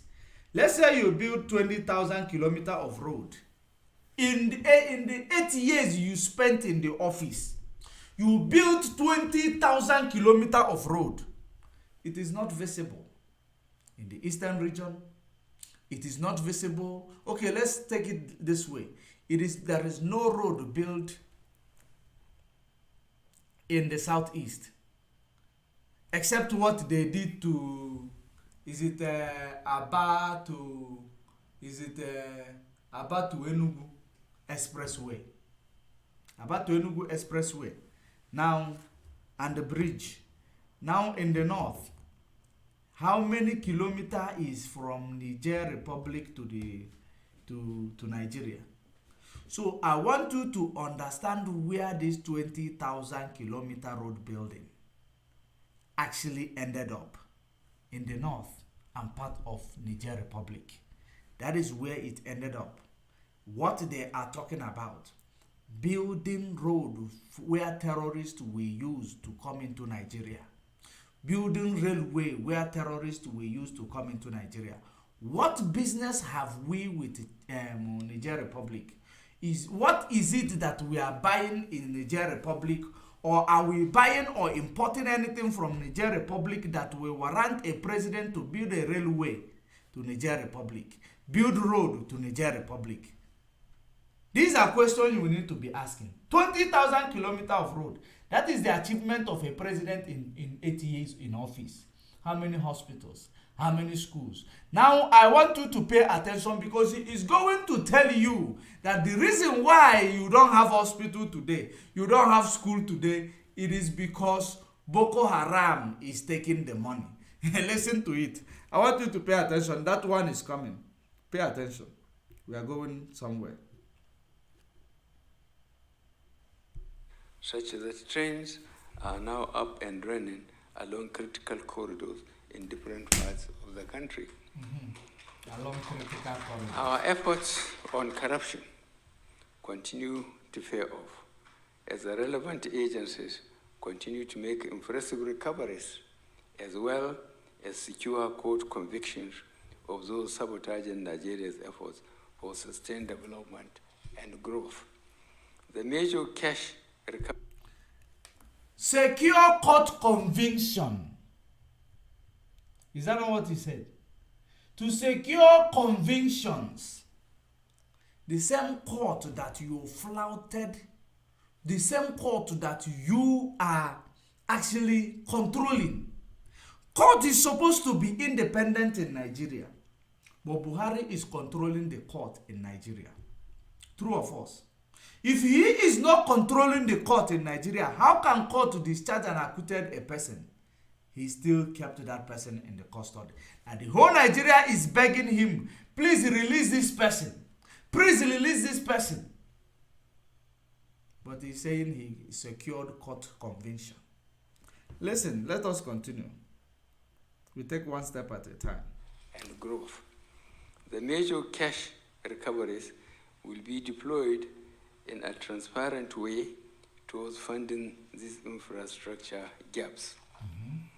On security, global terrorism, banditry, and other transnational crimes, these continue to pose enormous challenges not only to Nigeria, but to global peace and security, as these acts have become perennial threats to sustained economic development and growth, which ought to be dividends of democracy.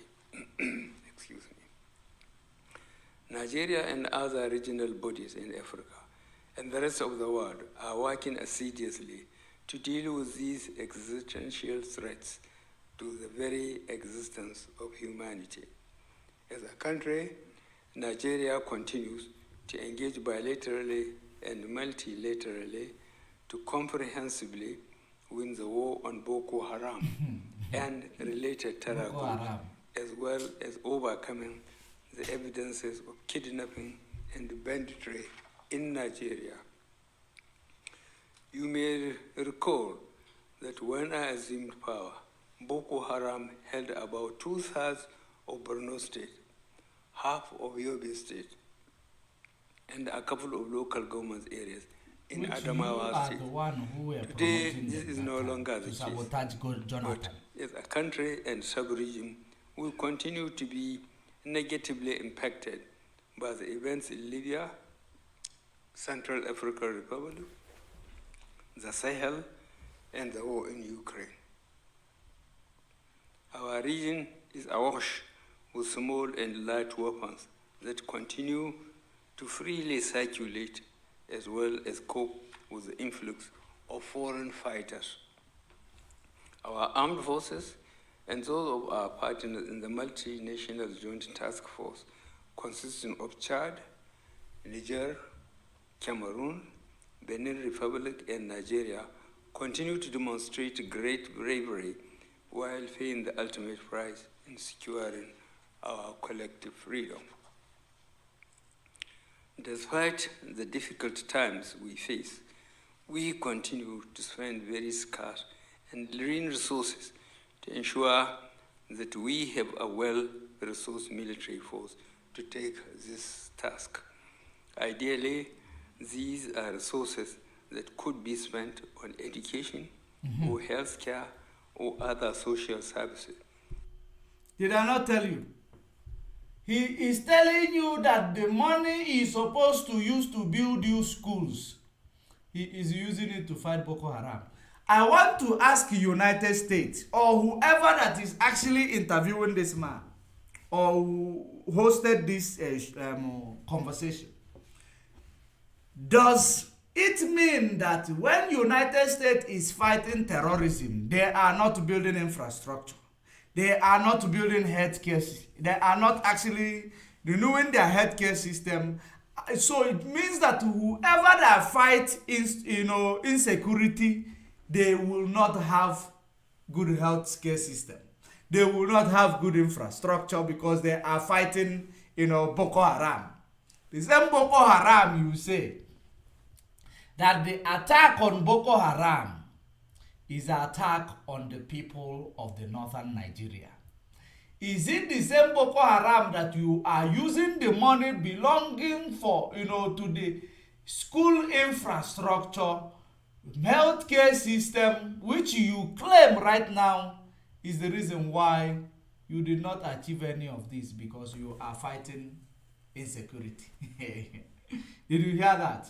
Buhari is fighting insecurity. That is why if there is accident on the road, people will just die. People will be there, get stuck. That people, unprofessional people, will come to help people who are smashed in an accident. Not an ambulance, not professionals, who are supposed to be on the road 24 hours a day. Anywhere there is accident, they will have a rapid or quick response to save lives. Buhari is fighting insecurity, which no other nation ever fought.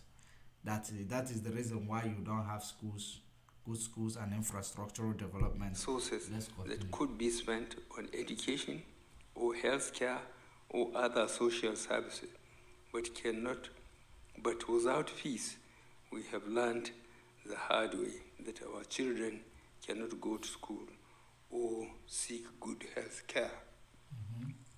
We are nonetheless winning the war and making significant progress in dealing with these threats to Nigeria and the sub-region's safety and survival.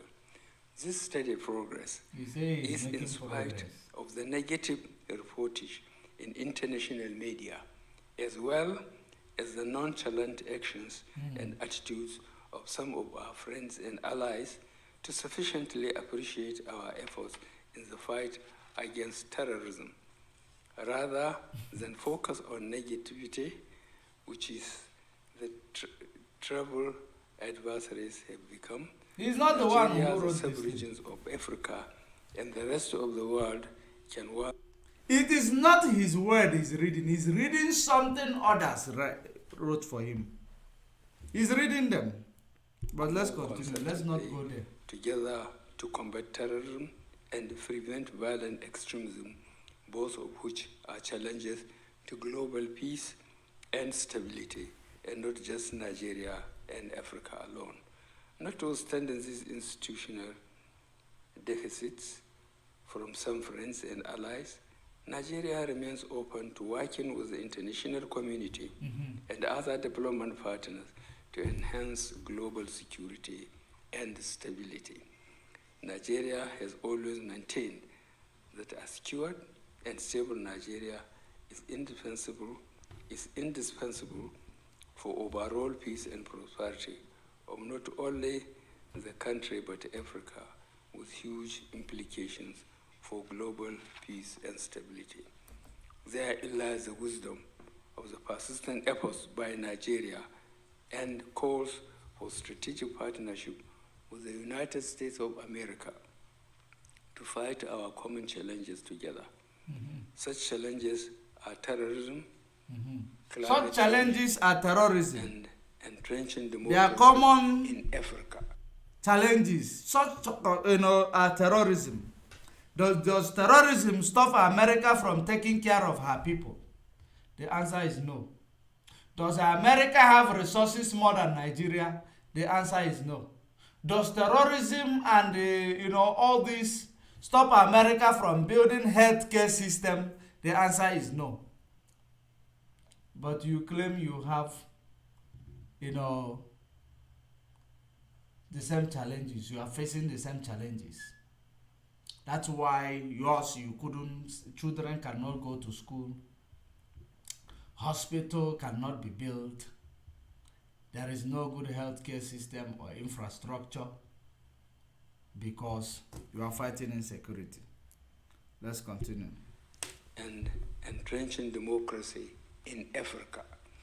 Presently, Nigeria is collaborating with the United Nations counter-terrorism entities in several areas, including building capacity in critical justice responses through training of judges, prosecutors, and investigators.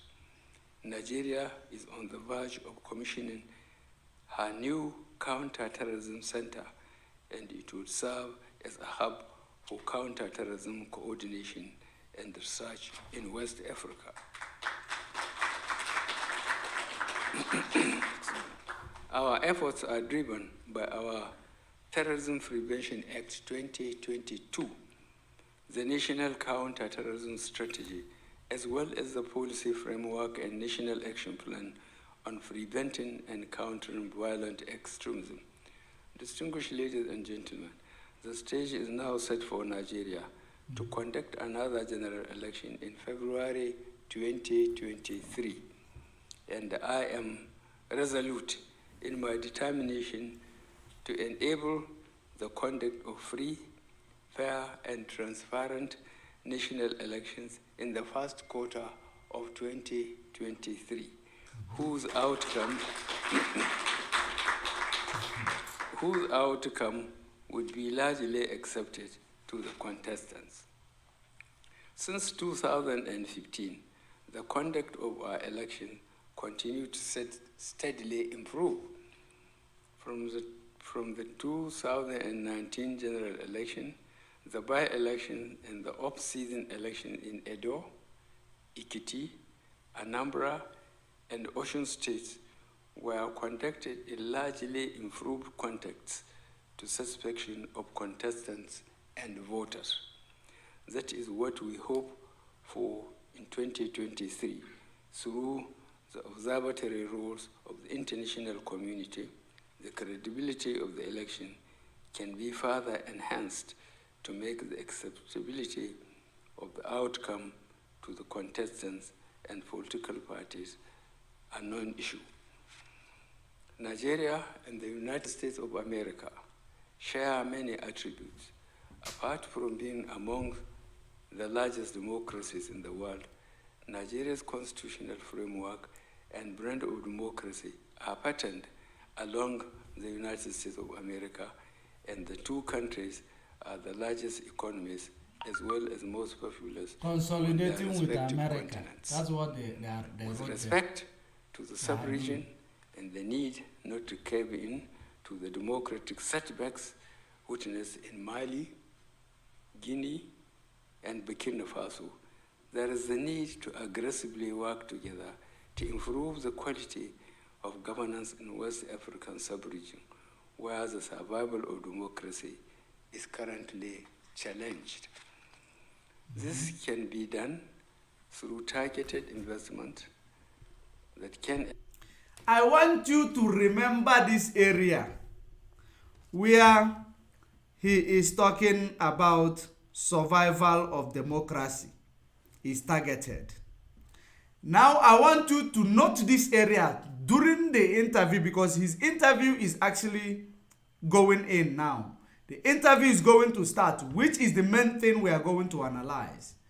I want you to note this place where he said that the democracy is actually losing it in Africa due to, and he gave a solution that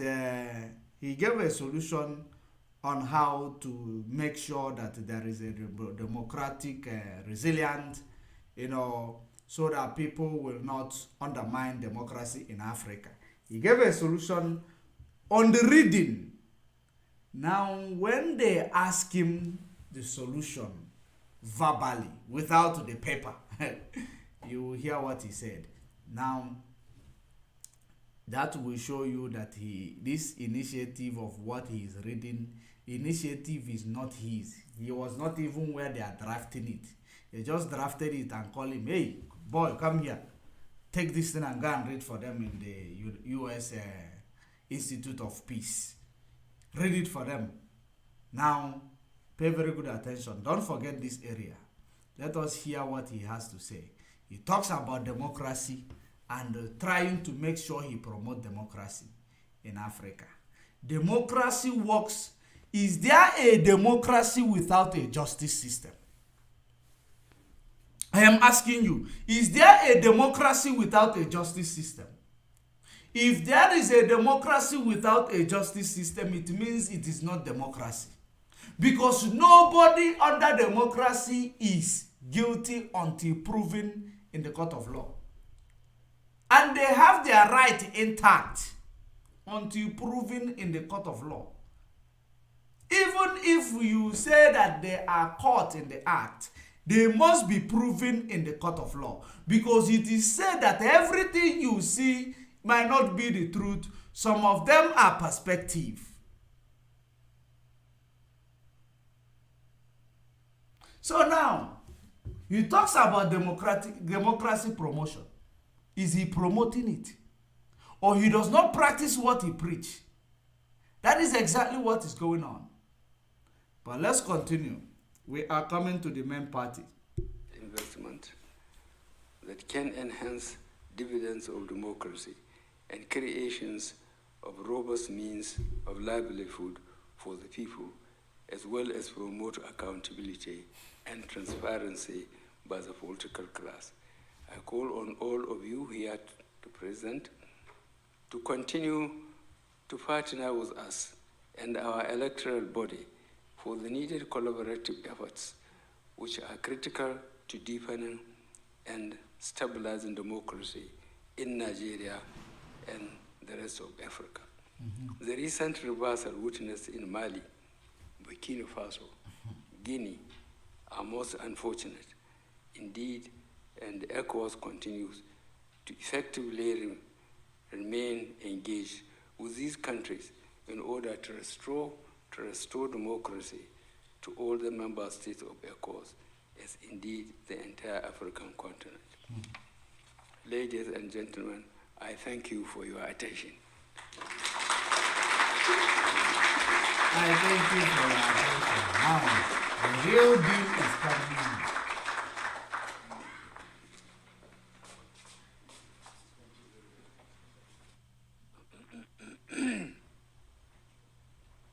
The real deal. Mr. President, thank you for a wonderfully comprehensive speech. It's a pleasure for me to be here with you as I was in 2015 to be able to This is the share real stage deal. and to enter into a discussion with you about what has been a very comprehensive speech. There is no doubt that the United States and Nigeria share some fundamental values and principles together. The one that you've most deeply enunciated is your commitment to democracy and the legacy that you yourself have committed to ensuring that happens. I would like to start our conversation this morning, or I should say this afternoon, with the issue of democracy. You clearly are committed to ensuring that it continues to move forward. You stated so this afternoon, and you were equally eloquent in New York in September in your speech at the UN General Assembly.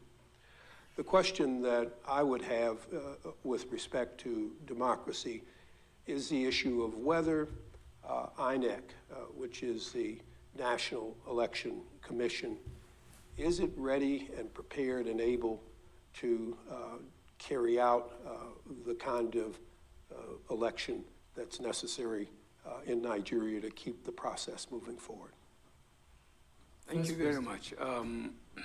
INEC, as you asked, whether INEC is prepared to conduct the election next year, I would say they are, because I made sure they were given all the resources they asked. So I don't want any excuse that they were denied funds by the government.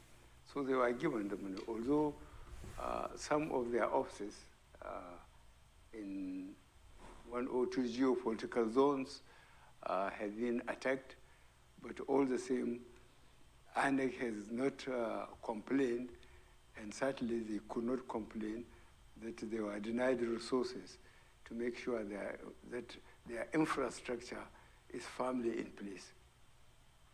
Mr. President, you've alluded to the issue of security. In recent weeks and over the last month, there have been a number of reports that say INEC offices have in fact been burned and vandalized.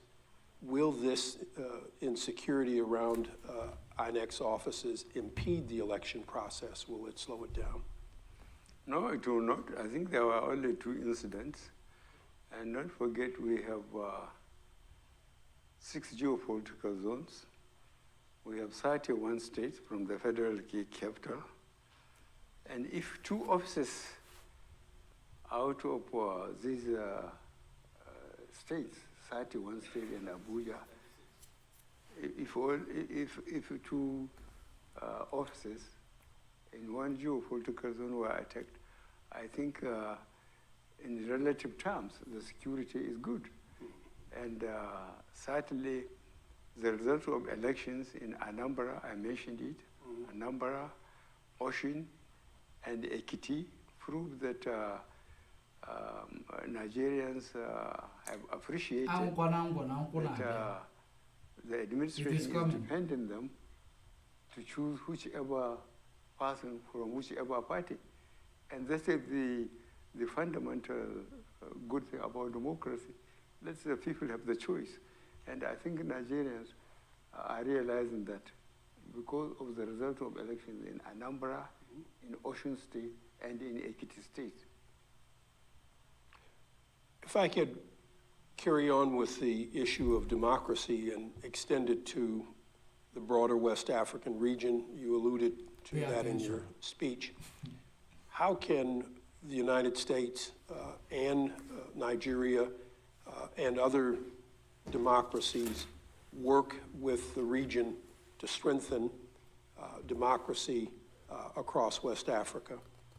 You've mentioned the democratic backsliding that has occurred in Mali, Burkina Faso, and Guinea-Conakry. How can the countries committed to democracy work more effectively to promote democracy and build democratic resilience to democratic backsliding? I think the developing countries, especially us in Africa and West Africa in particular, are very much aware of the United States power. And that's why we virtually adopted our constitution, our policy, based on the United States of America. Success, as they said, determines the efforts of developing countries. United States, with its resources, its enormous influence the world over, when I say we, I mean the developing countries, especially in Africa, cannot afford to be on the wrong side of the United States. That's why we are adopting its system. Because its system, it is proven that the system is working. So he was asked, how can countries committed to democracy work more effectively to promote democracy and build democracy, build to avoid democracy backsliding and build resilience against democracy backsliding? That was the question. He now tell you that, as you know about the United States, he said that the United States will adopt their constitution. And you know that the United States is a democracy country, as he may quote it. That's why that nobody will want to be on the wrong side, on the wrong page of United States. He was asked, how can you build, resilient towards democracy backsliding? He said he's advising now people, you should promote the United States, because United States is the only people who knows how to do it. He now tell you that United States is the most powerful country, and the United States is getting it right. So they have to follow what walk on the footstep of the United States, instead of him telling this questionnaire how you will be able to build, or you will be committed to build a democratic nation effectively, or promote democratic nation and build a resilience towards democracy backsliding, he started promoting America. Was that the answer to the question that Buhari was asked? He said that this to show that it is people who does not have initiative. That is exactly the reason why I played the video of that woman. From the beginning of this program, those who started the program before Facebook cut us off, the video of that woman I played, which is this one. This video, let me try to reflect on it again. Let me reflect on it again so that you will see what we were talking about. However, listen to it. Like I used to tell the State Department and any engagements that we've had with the United States, I felt during my tenure that the United States was slowly losing ground, and they were risking losing their position as Africa's preferred trading partner. So this is a very important meeting that I hope that if the United States, like I used to tell my colleagues, I felt that the United States, if this was a basketball game, the United States needed to call for timeout, for U.S. needed to realize that this is a new game and it required new rules of engagement, therefore a need for the United States to re-strategize. I'm hoping that for a change, this meeting, the United States can begin to realize it's no longer business as usual. It's no longer a case of the United States saying, we make policy and we tell the Africans. That has got to change. It is a recipe for disaster. It is a recipe for the United States seeing itself losing its place as Africa's preferred trading partner. That's what makes this meeting very important, and I'm hoping. Did you hear what she said? It is no longer the time that the United States will make policy and impose it on Africa, because now Africa need to stand on their foot to make their own decision. Now Buhari is telling you that no one wants to be on the wrong page of the United States. No one wants to be on the wrong page of the United States. Consolidating with the United States instead of answering the question he was asked, which he read from his speech, the one he was reading. I told you that to note that place. He read that place where he said that to promote democracy, you need to, he talked about people bringing investment, talked about investment. So if you rewind, you will see it. I know you will be able to rewind. Now, he was now asked the direct question from what he read. For you to see that what he read was a script created by Garba Shehu and Femi Adesina, handed over to him. Go out there and read it as we gave it to you. And that is the reason why he said that my advisors are going to be angry at me when he included his own thing into what he was reading. Because they know when he includes his own, he will mess up. He will mess up. That is the reason why, common question, how do you promote democracy? How do you work to promote democracy? How do you build a resilient towards democracy backsliding? He tell you must be on the best page of the United States. Our constitution is written because we saw the constitution of the United States. This is exactly what he said. Because it is working for United States, and that is why we adopt it. Is it what work for United States that is going to work for you in Nigeria? Have you now seen the people who you call your leader? They do not have initiative. Their brain is empty. Of course, this is not Buhari. If it was Buhari, he will at least know what to say. he will at least know what to say. These are the people who will actually make a nation to move forward. So in your own mind, if this is original Buhari that you voted in 2016, 2015, and this is how he respond to a direct question. This is not even a critical question. A direct question. How do you work to promote democracy? By making sure he could actually make it easy. By making sure that election is conducted free and fair. By making sure that everybody's opinion is included. By making sure that the right of everybody is actually not violated. He started telling you about America and their own system. That you will not afford to be on the wrong page of America. Because America is his master. While African leaders are fighting or actually lamenting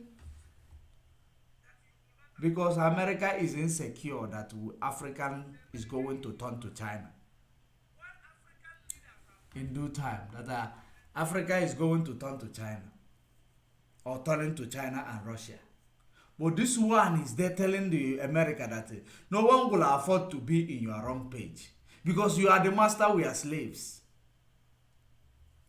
This is what African Union, saw. The atrocities in Nigeria, they protected it. They kept quiet. This is as a result, you see what he can contribute. When you are fighting to stand on your foot, he is taking you back to be slaves to America. That is what Buhari is saying here. What a shame. What a shame. Let's continue. Listen. Well, we are adopting it a system. Because it's a system, it is proven that the system is working. So we better try to copy the system that works. You better try to copy the system. Is it what worked for you that will work for me? If you say that you are copying the system that is working in America, will a law court make a decision in a case and the executive will come and say no and flout that decision, which under democratic dispensation there must be 3 arms of government, which is legislature, judiciary, and executive. And they are supposed to all be, independent to each other. But today, you claim you are adopting America. Have you ever seen American law, American judiciary, make a pronouncement on a particular case, and the president will counter it quietly? And the people of America knows that this is what is good for them. And the people of America are calling the president, release this person because the court has set him free. And the insecurity in America is as a result of holding this man. You continue to hold him, the president of America, under democracy. Democracy is a leadership by the people for the people. The mass majority carry the vote. The majority carry the vote. When the people speak, the leader must listen, because everybody's opinion must be included, must be valued in democracy. You say you have to, you have to copy American way of democracy because you don't have initiative to implement your own. And while you claim you are copying it because you want to consolidate with America so that they will not see the terrorism you are grooming in Nigeria, so that they will be complicit with your speech, not to see evil and atrocious behavior you people are actually promoting in Nigeria. If Facebook kick you out, bring yourself back up, because I can see they have started kicking you out. If they kick you out, bring yourself back up. Chineke zi ayo ozi ayo ejeze ndị dị ndụ. Eziokwu Chineke ka anyị na-ekwu. So, where is your adaptation or adopting American system? Where is it in Nigeria? Lies upon lies upon lies upon lies. He is just trying to be on the good book of America because we have exposed him, exposed all his activities. An imposter who does not have anything to lead the nation to success. Listen. That work rather than those that are very doubtful. So I think my answer is quite clear.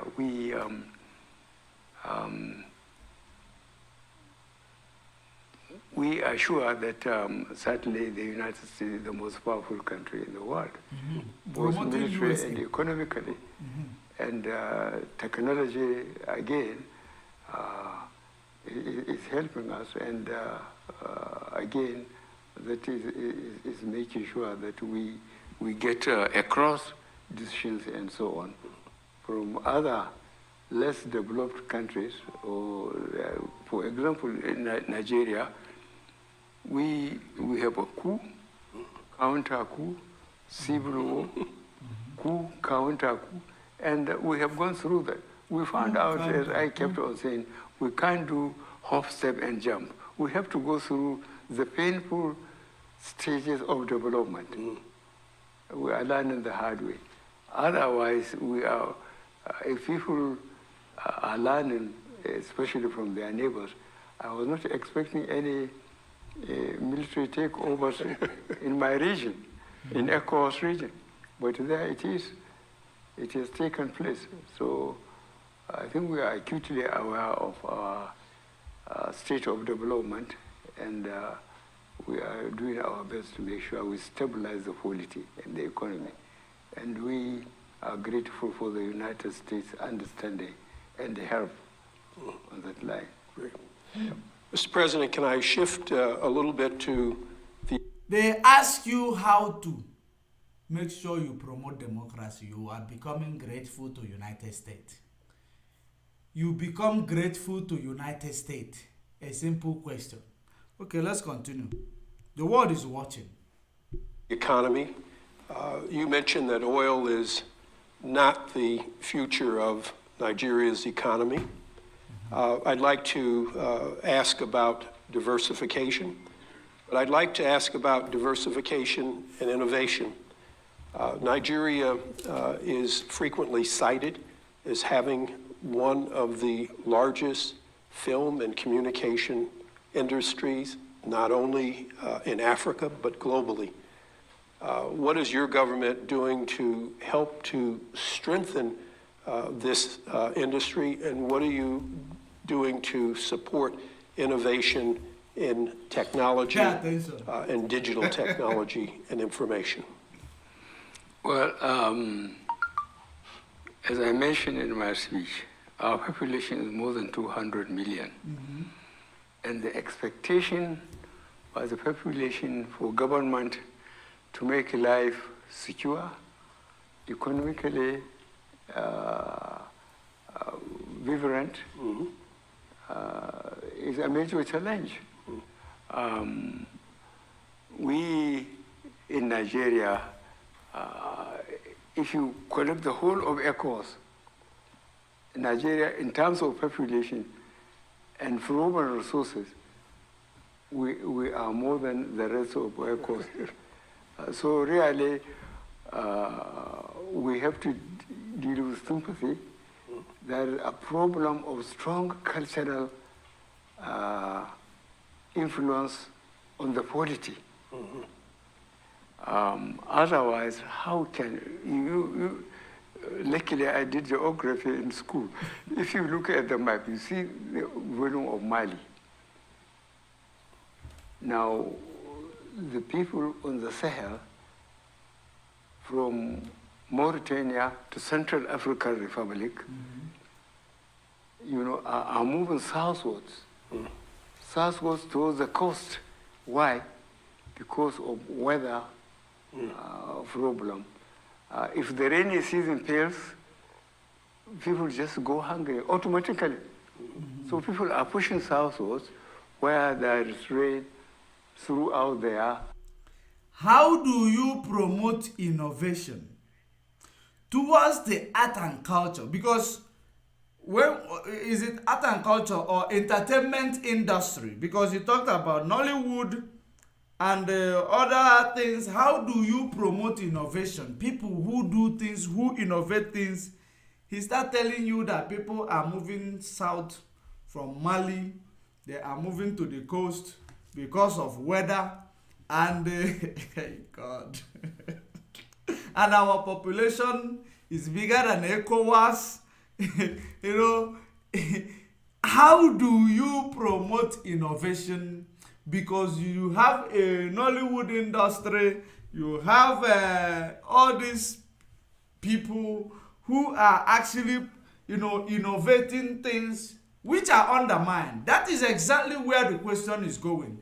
Such as people who are building cars, like the child who built a G-Wagon that is moving.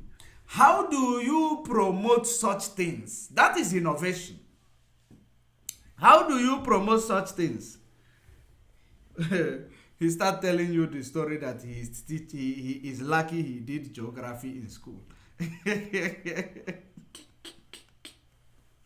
Buhari did geography in school. That is how you will promote innovation. How you will promote innovation is that your population is bigger than the population of ECOWAS. I know so many of you will say that he never landed. Let's allow him to land. Let him land. So people are pushing southwards where there is rain throughout there, where they can try and grow food and survive. And then animals, again from Senegal, Central African Republic, there are people How to promote innovation with cattle going across countries and creating really problems between the settled farmers and the cattle rearers. So we have the problem of underdevelopment and cultural problem, which I think United States is well represented in every country, no matter how small. And I believe they know that the cultural problem we are facing in underdeveloped countries is so enormous. And we insist on making mistakes. How do you promote innovation? How do you support entertainment industry? He is now telling you that you have a cultural problem. The same reason, the cultural problem, because we are tribalistic in nature. That is the reason why British bring the amalgamation to make sure that they put Janjaweed like this to be your president. And he is actually confessing here, telling you that you promote innovation through that he studied geography in school. You promote innovation through asking America they know about cultural differences. You promote innovation because the culture is a problem. Now, the agitation is because the cultural differences can never allow us to thrive. You were asking a different question. Now you brought it as to the reason why people are agitating. You are not actually contextualizing it to where it's supposed to be, but bringing it up, cultural differences. That is the reason why Nigeria can never be.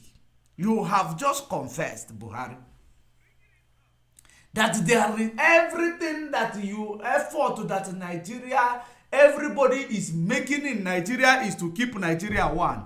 But cultural differences will never allow you to thrive. Will never allow you to achieve anything, to even bring innovation, cultural differences. America is not a multicultural society. Just like Vladimir Putin said, he respects your religious differences, but do not violate Russian, law while practicing your religion or while doing anything, because it is not a multicultural society. Are you getting it? Nigeria is a multicultural society, and multicultural society can never work. That is the reason why Nigeria must be divided. Disintegration of Nigeria is a task that must be done. Look at the type of people they give you as a president. When you ask him a big question, he go and answer C question. When you ask him about human being, he tell you about animal. When you ask him about animal, he tell you about electricity. This is an insult. This is an insult to the black race. It is an insult. Many of you who are actually your frontal lobe is not working. So many of you whom your head is not working.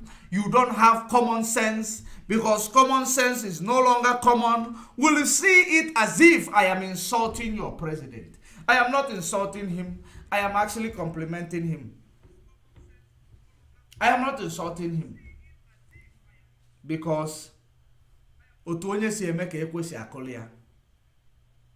way you behave is the way, or the way you dance, it is the same way that the music will be playing for you. Whichever way you dance is the same way the music will be playing for you. That is the way it is. As you have seen, your Mr. President, he has said another one. Let us continue. Let us continue. We are going to, maybe it's coming to the insecurity. Maybe my video will be able to play this time. They know that the cultural problem we are facing in underdeveloped countries is so enormous, and we insist on making mistakes. We don't seem to learn from saying, okay, my neighbor overthrew the government. What did he get out of it? More people were killed. This is how to promote innovation. More people were taken off the farm, therefore less productive. When they ask him about democracy, where he's supposed to bring overthrow, and then narrate it, and now he didn't. Now they ask him about how do you promote innovation, how do you support entertainment industry such as Nollywood and other entertainment in Nigeria. He start telling you this. This is his answer. Don't forget, don't lose sight of the bigger picture. Don't lose sight of the question. Let's continue. He's still answering that question. How do you promote innovation? Less productive, therefore less food. We seem to refuse to learn from that. As I told you, our own personal experience, which we went through in Nigeria. Coup, counter coup, civil war, coup, counter coup. So it's a state of development. Mr. President, you mentioned two words that are heard around the world these days with some alarm: climate change. Obviously, climate change contributes to migration, contributes to the desertification, loss of agricultural land, and equally, it can contribute to conflict as well.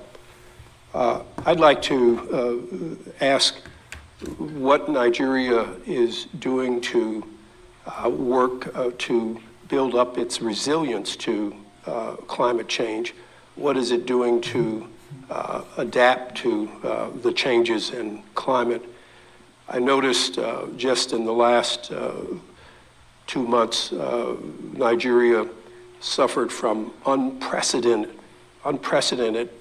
flooding in Yobe and a couple of other of the states in the Northeast.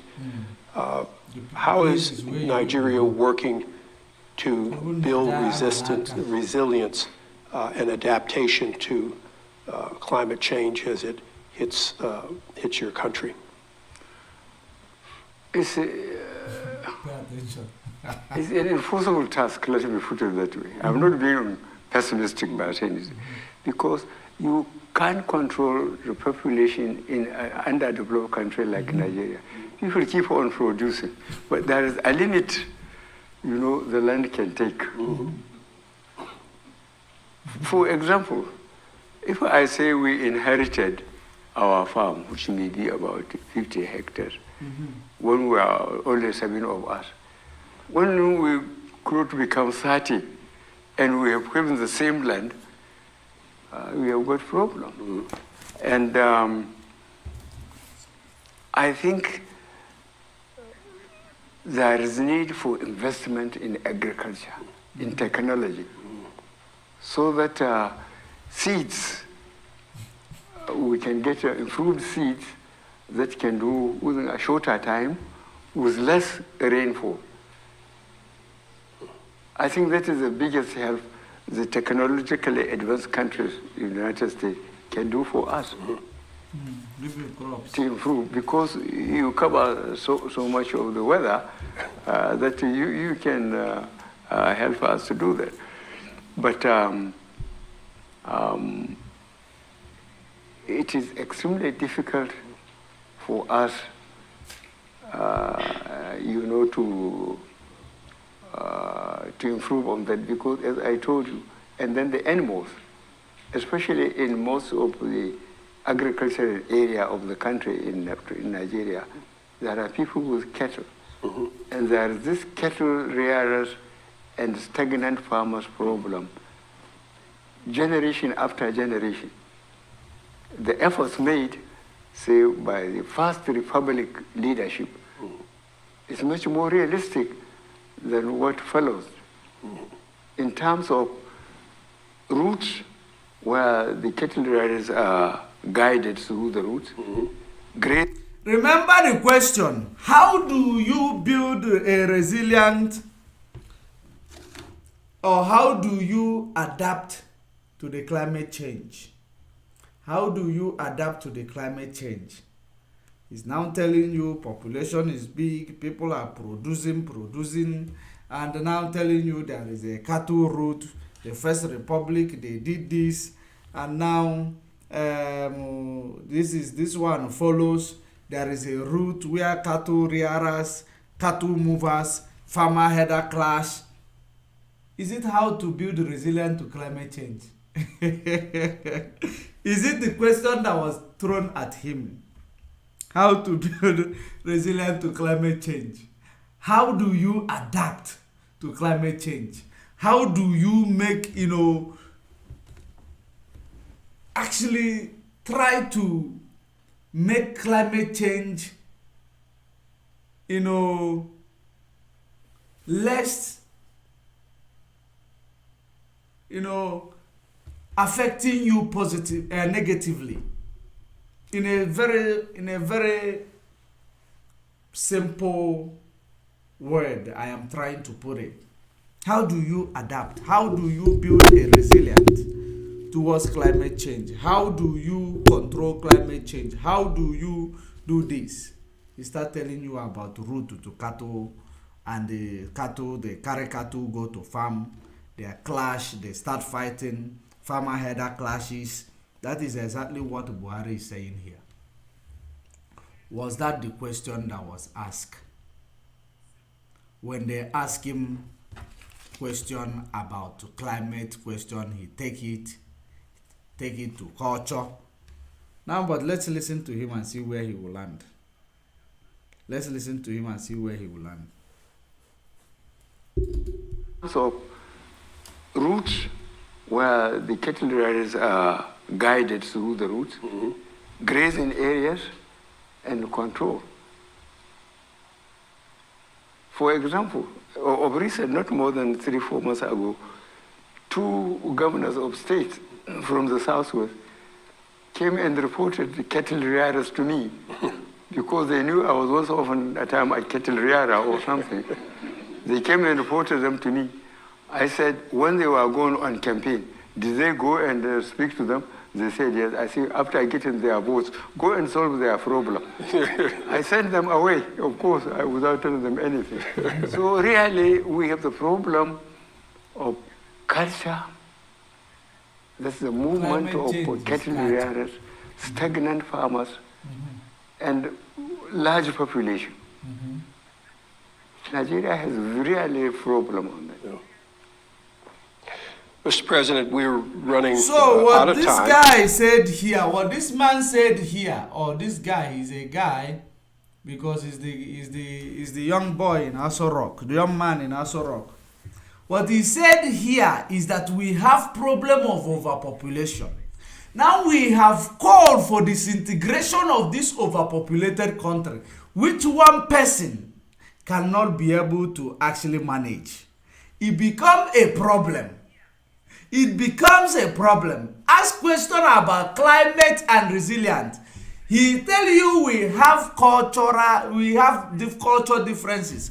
We have population differences. So we are having too much population. But the reason why you are keeping Mazen Nnamdi Kanu in the DSS dungeon, so-called solitary confinement, is he not trying to mitigate or trying to solve this problem of overpopulation, trying to solve this problem of diversity, trying to solve this problem of cultural differences, or trying to actually create a nation that is not multicultural, because it never worked for anybody. The same confession you are making, you are preaching what IPOB is preaching. That is exactly what Buhari preached here, even though it was not the question that was thrown at him. But Chukwu Okike Abịama have actually brought him out to say that Nigeria cannot be governed. Nigeria cannot do well under this, this setup that was set up by Britain. Under this amalgamation, because there is cultural differences problem. There is a overpopulation which cannot be handled by a zoo, person problem. So the only solution to this problem, disintegration of what gave you overpopulation, disintegration of that system that gave you multicultural, disintegration to that system that is actually making people fly from that going south, going to the coast in order to give their cow water, and they end up clashing with farmers. These problems can be solved when you go your way, I go my way, so that everybody will mind their businesses.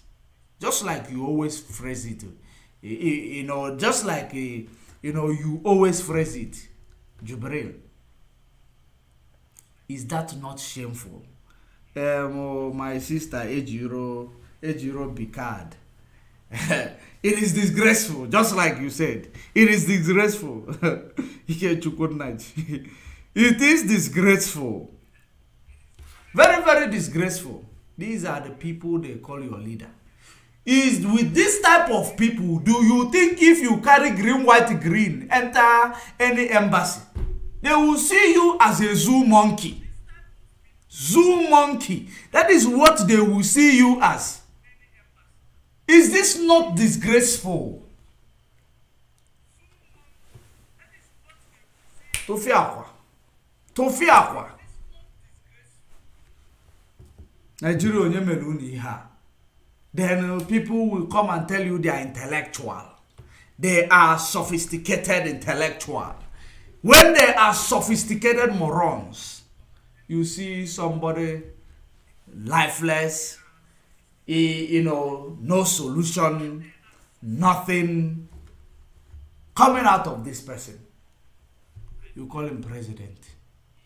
The group of cabal in Aso Rock promoting terrorism. Let me finish this video Let me see, because I'm still going to play that video that I wanted to play initially, where they were exposed how the government under his regime are promoting terrorism. And large population. Large population. Nigeria has really a problem on that. Yeah. Mr. President, we're running out of time. I want to thank you enormously for your time and for your commitment to democracy and to a stronger relationship between the United States and Nigeria. Many of us recognize the importance of Nigeria and what it stands for, not only on the continent, but as a member of the global community. For many of us, we see Nigeria as the most populous country in Africa, the strongest and largest economy on the continent, the largest producer of petroleum on the continent. Okay. But for all Americans and for all those who believe in inclusive governance, you are the largest democracy on the continent. And that ties Nigeria to the United States in the most meaningful of ways.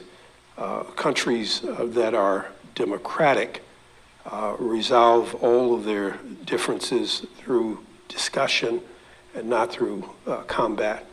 They generally work together effectively as partners. And I hope that your commitment to democracy and your commitment to ensuring that the elections in February will be free, fair, and transparent. This is the man that was asking questions. He's stuttering now because he is tired. He is in short of words. He does not know how to phrase his word anymore for Buhari to understand, the so-called Buhari. But now my question here is, why is America so interested about Nigeria election? Each time Nigeria election is coming up, why is America so interested in it? Because people like this imposter in Aso-Rock, people like that, they sell the country to America. If you help me win in 2015, we will let everything America want, we do for them. That was the, probably the arrangement with Obama that make Obama task to start promoting. Because everybody in America if you become a president, you want to give your best. So if you have opportunity to exploit other nations, to give your best, you have to do it. That is as a result, Obama promoted him in order to use him to give his best to America, to the people of America. That is what is going on. Every day by day, Buhari, this man will tell you, or this guy in Aso-Rock will tell you, that the reason why farmer header class Fulani terrorist is ravaging the people in the Nigeria, it is because of climate. Each and every time climate. They did not ask him about that one or specific. He now went through it. Climate make people to move from Mali to south, to coastal region. There are animals, there is root, they go to clash with farmers. So climate is the reason why Fulani herdsmen are killing, Fulani terrorists are killing people.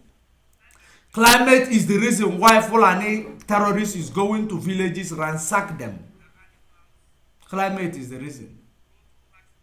Who said IPOB is not formidable? Who said IPOB is not formidable? If they don't count IPOB, you should know that it is an agent provocateur who counted. It is an enemy who counted. It is an infiltrator who counted. We are formidable. We will continue to be formidable. Let me play this and show the world, because I believe the video is finished. We have done justice to it. Let me try to see if this one is going to play. Let's show the world exactly how Nigeria is doing it.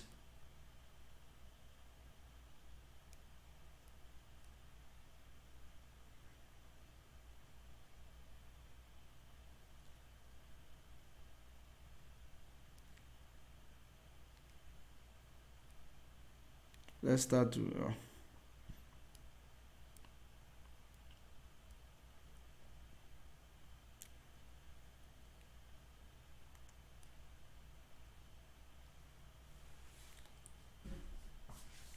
the network is still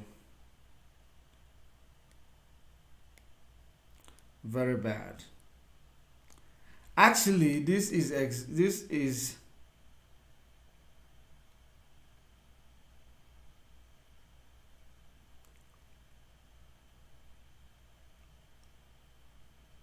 oh, let me show you what the videos we're supposed to play. Let me show you so that you will recognize that video, because I know if I show you, you will recognize the man.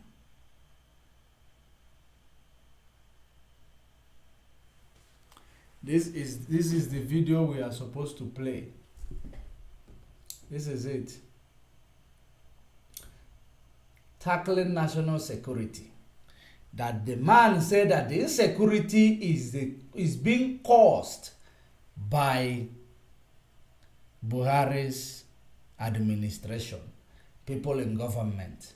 That was what this guy said, and this is what we're supposed to play, but because the network will not permit me, the studio we are using is actually taking a lot of network, so it will not permit me to play it. So this is it. Of course, so many of you are familiar with it. So many of you are aware of that video. Now let me show you another one that we are supposed to play. Let me show you the other one that we are supposed to play.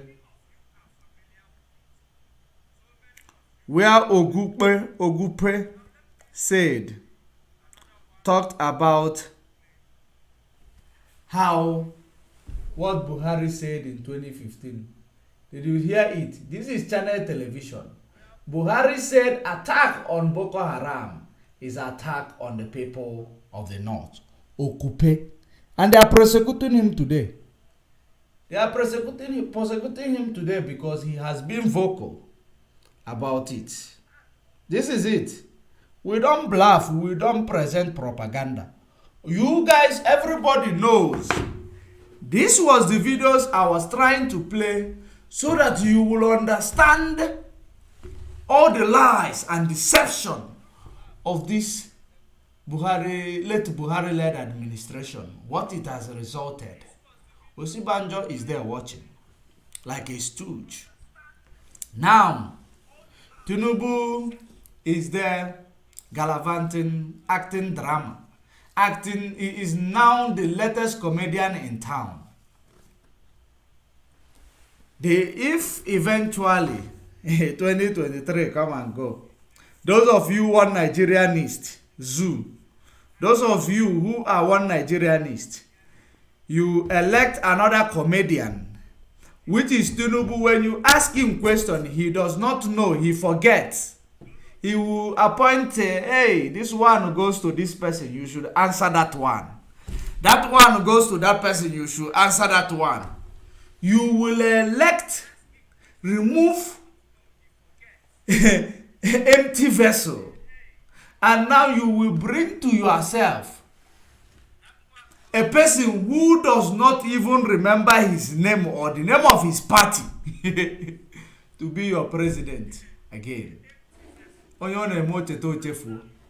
came to Anambra, who came to Enugu, he was at Enugu, and he confessed.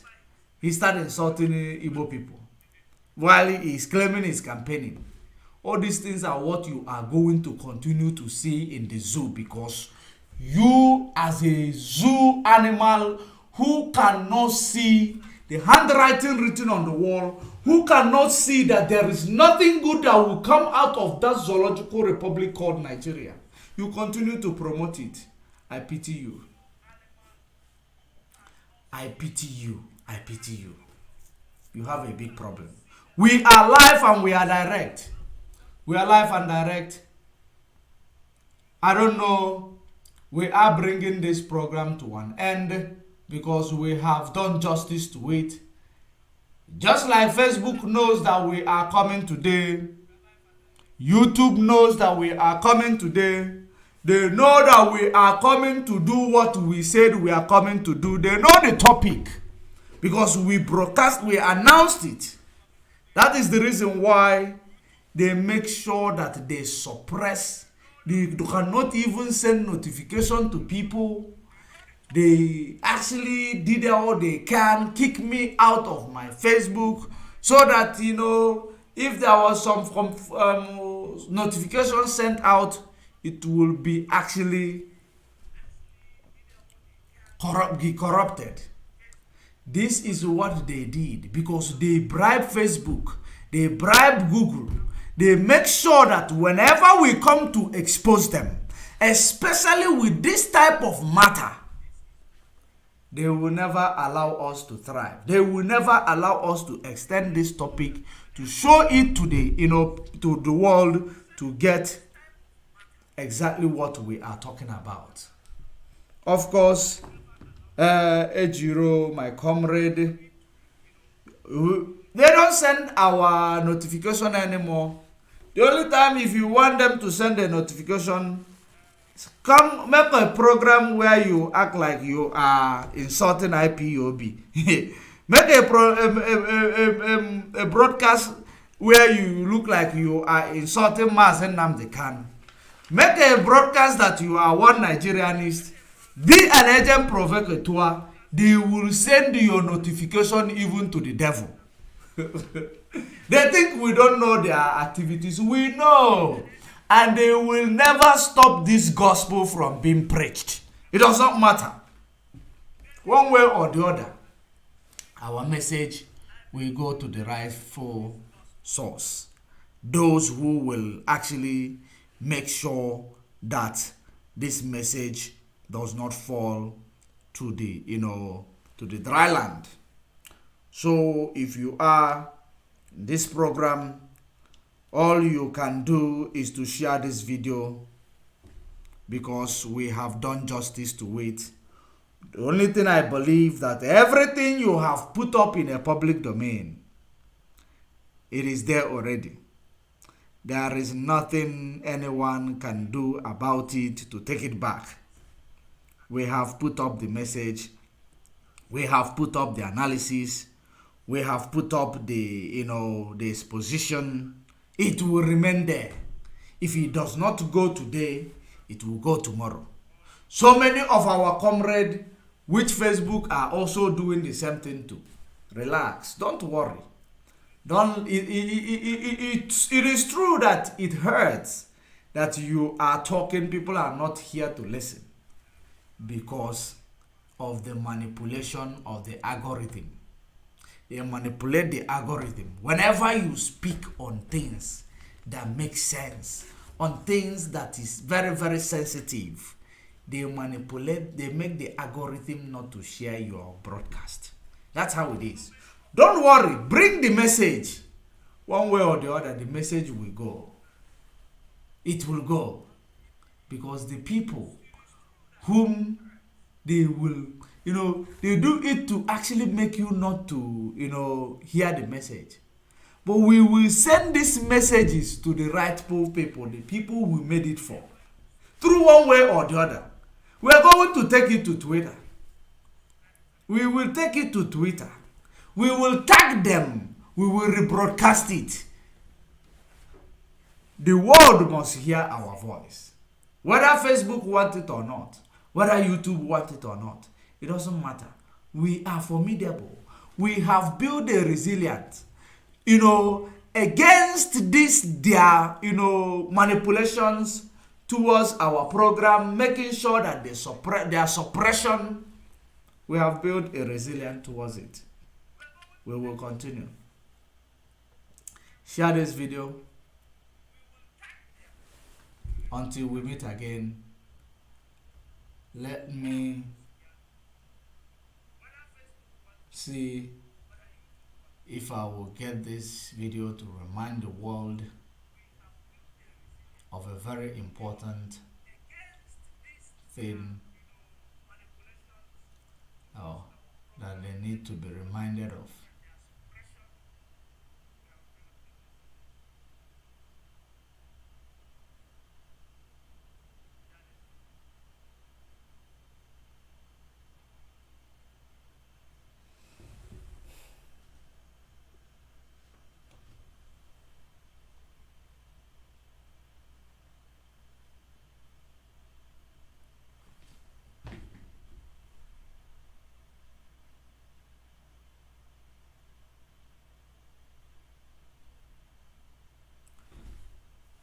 Where is this video?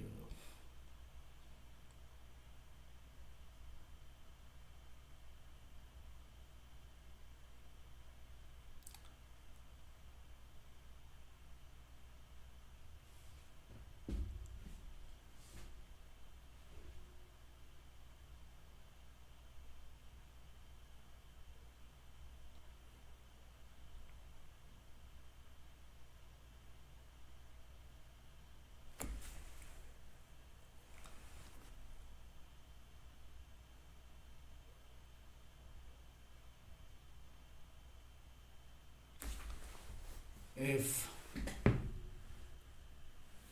I can see, let's use the old one. Mazi Nnamdi Kanu, Let's use a British national and political activist who was traveling on a British passport when he was kidnapped and tortured in Kenya for 8 days by Kenyan and Nigerian government-sponsored criminals.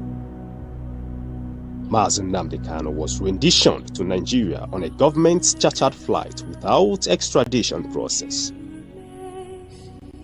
Nigerian government continues to hold Mazi Nnamdi Kanu captive under severe torture, treating him worse than a condemned criminal. In spite of all the protests around the world condemning extraordinary rendition of this great eloquent political activist and demanding for his release, Boris Johnson's British government continues to do nothing and says nothing to free Mazi Nnamdi Kanu, who is a British citizen and who is being tortured to death by the Islamist fundamentalist-controlled government of Nigeria. The questions now are: what does Boris Johnson's British government know about the planned kidnapping, torture, and rendition of this British citizen in the hands of the Islamist fundamentalist-controlled Nigerian government? Mazi Nnamdi Kanu is neither a criminal nor a wanted person in the civilized world. Why is Boris Johnson's British government romanticizing with this Islamist fundamentalist-controlled Nigerian government who are sponsoring terrorism around the world? Why is the British High Commissioner to Nigeria, Miss Katrina Liang, romanticizing holding hands and taking photos with the terrorists who are holding her own British citizen captive unlawfully? If Mazi Nnamdi Kanu is to be a white British citizen, would he be abandoned to die in a foreign country for committing no crime? The answer is no. For asking for the freedom of Biafran people in Nigeria, Mazi Nnamdi Kanu has committed no crime known to law. For practicing Judaism, Mazi Nnamdi Kanu has committed no crime known to law. Calling on the world leaders to free Mazi Nnamdi Kanu now to avoid the dire consequences if Mazi Nnamdi Kanu is killed by Nigerian government and her accomplices. Free Mazi Nnamdi Kanu now. Let Biafra go. What the Almighty God cannot do does not exist. This message is supported by the human rights advocates.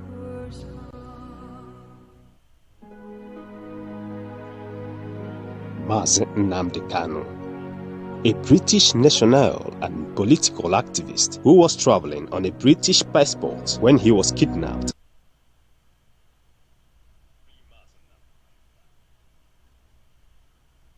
Of the rising sun we love and cherish, beloved homeland of our brave heroes. We must defend our lives or we shall perish. We shall protect our hearts from all our foes. But if the prize is death for all we hold dear, then let us die without a shred of fear. Held to be from consecrated nation, oh fatherland, peace be our solemn plate. Defending thee shall be our dedication, spilling our blood will count our privilege. The living standard which emboldened thee free shall always be our flag of liberty.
Just a step away, just hold on.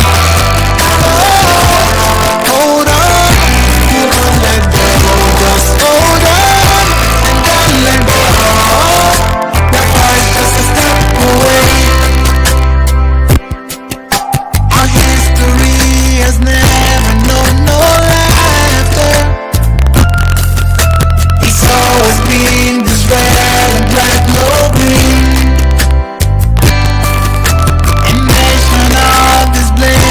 Hungry people, we shine a brighter light, the world will see.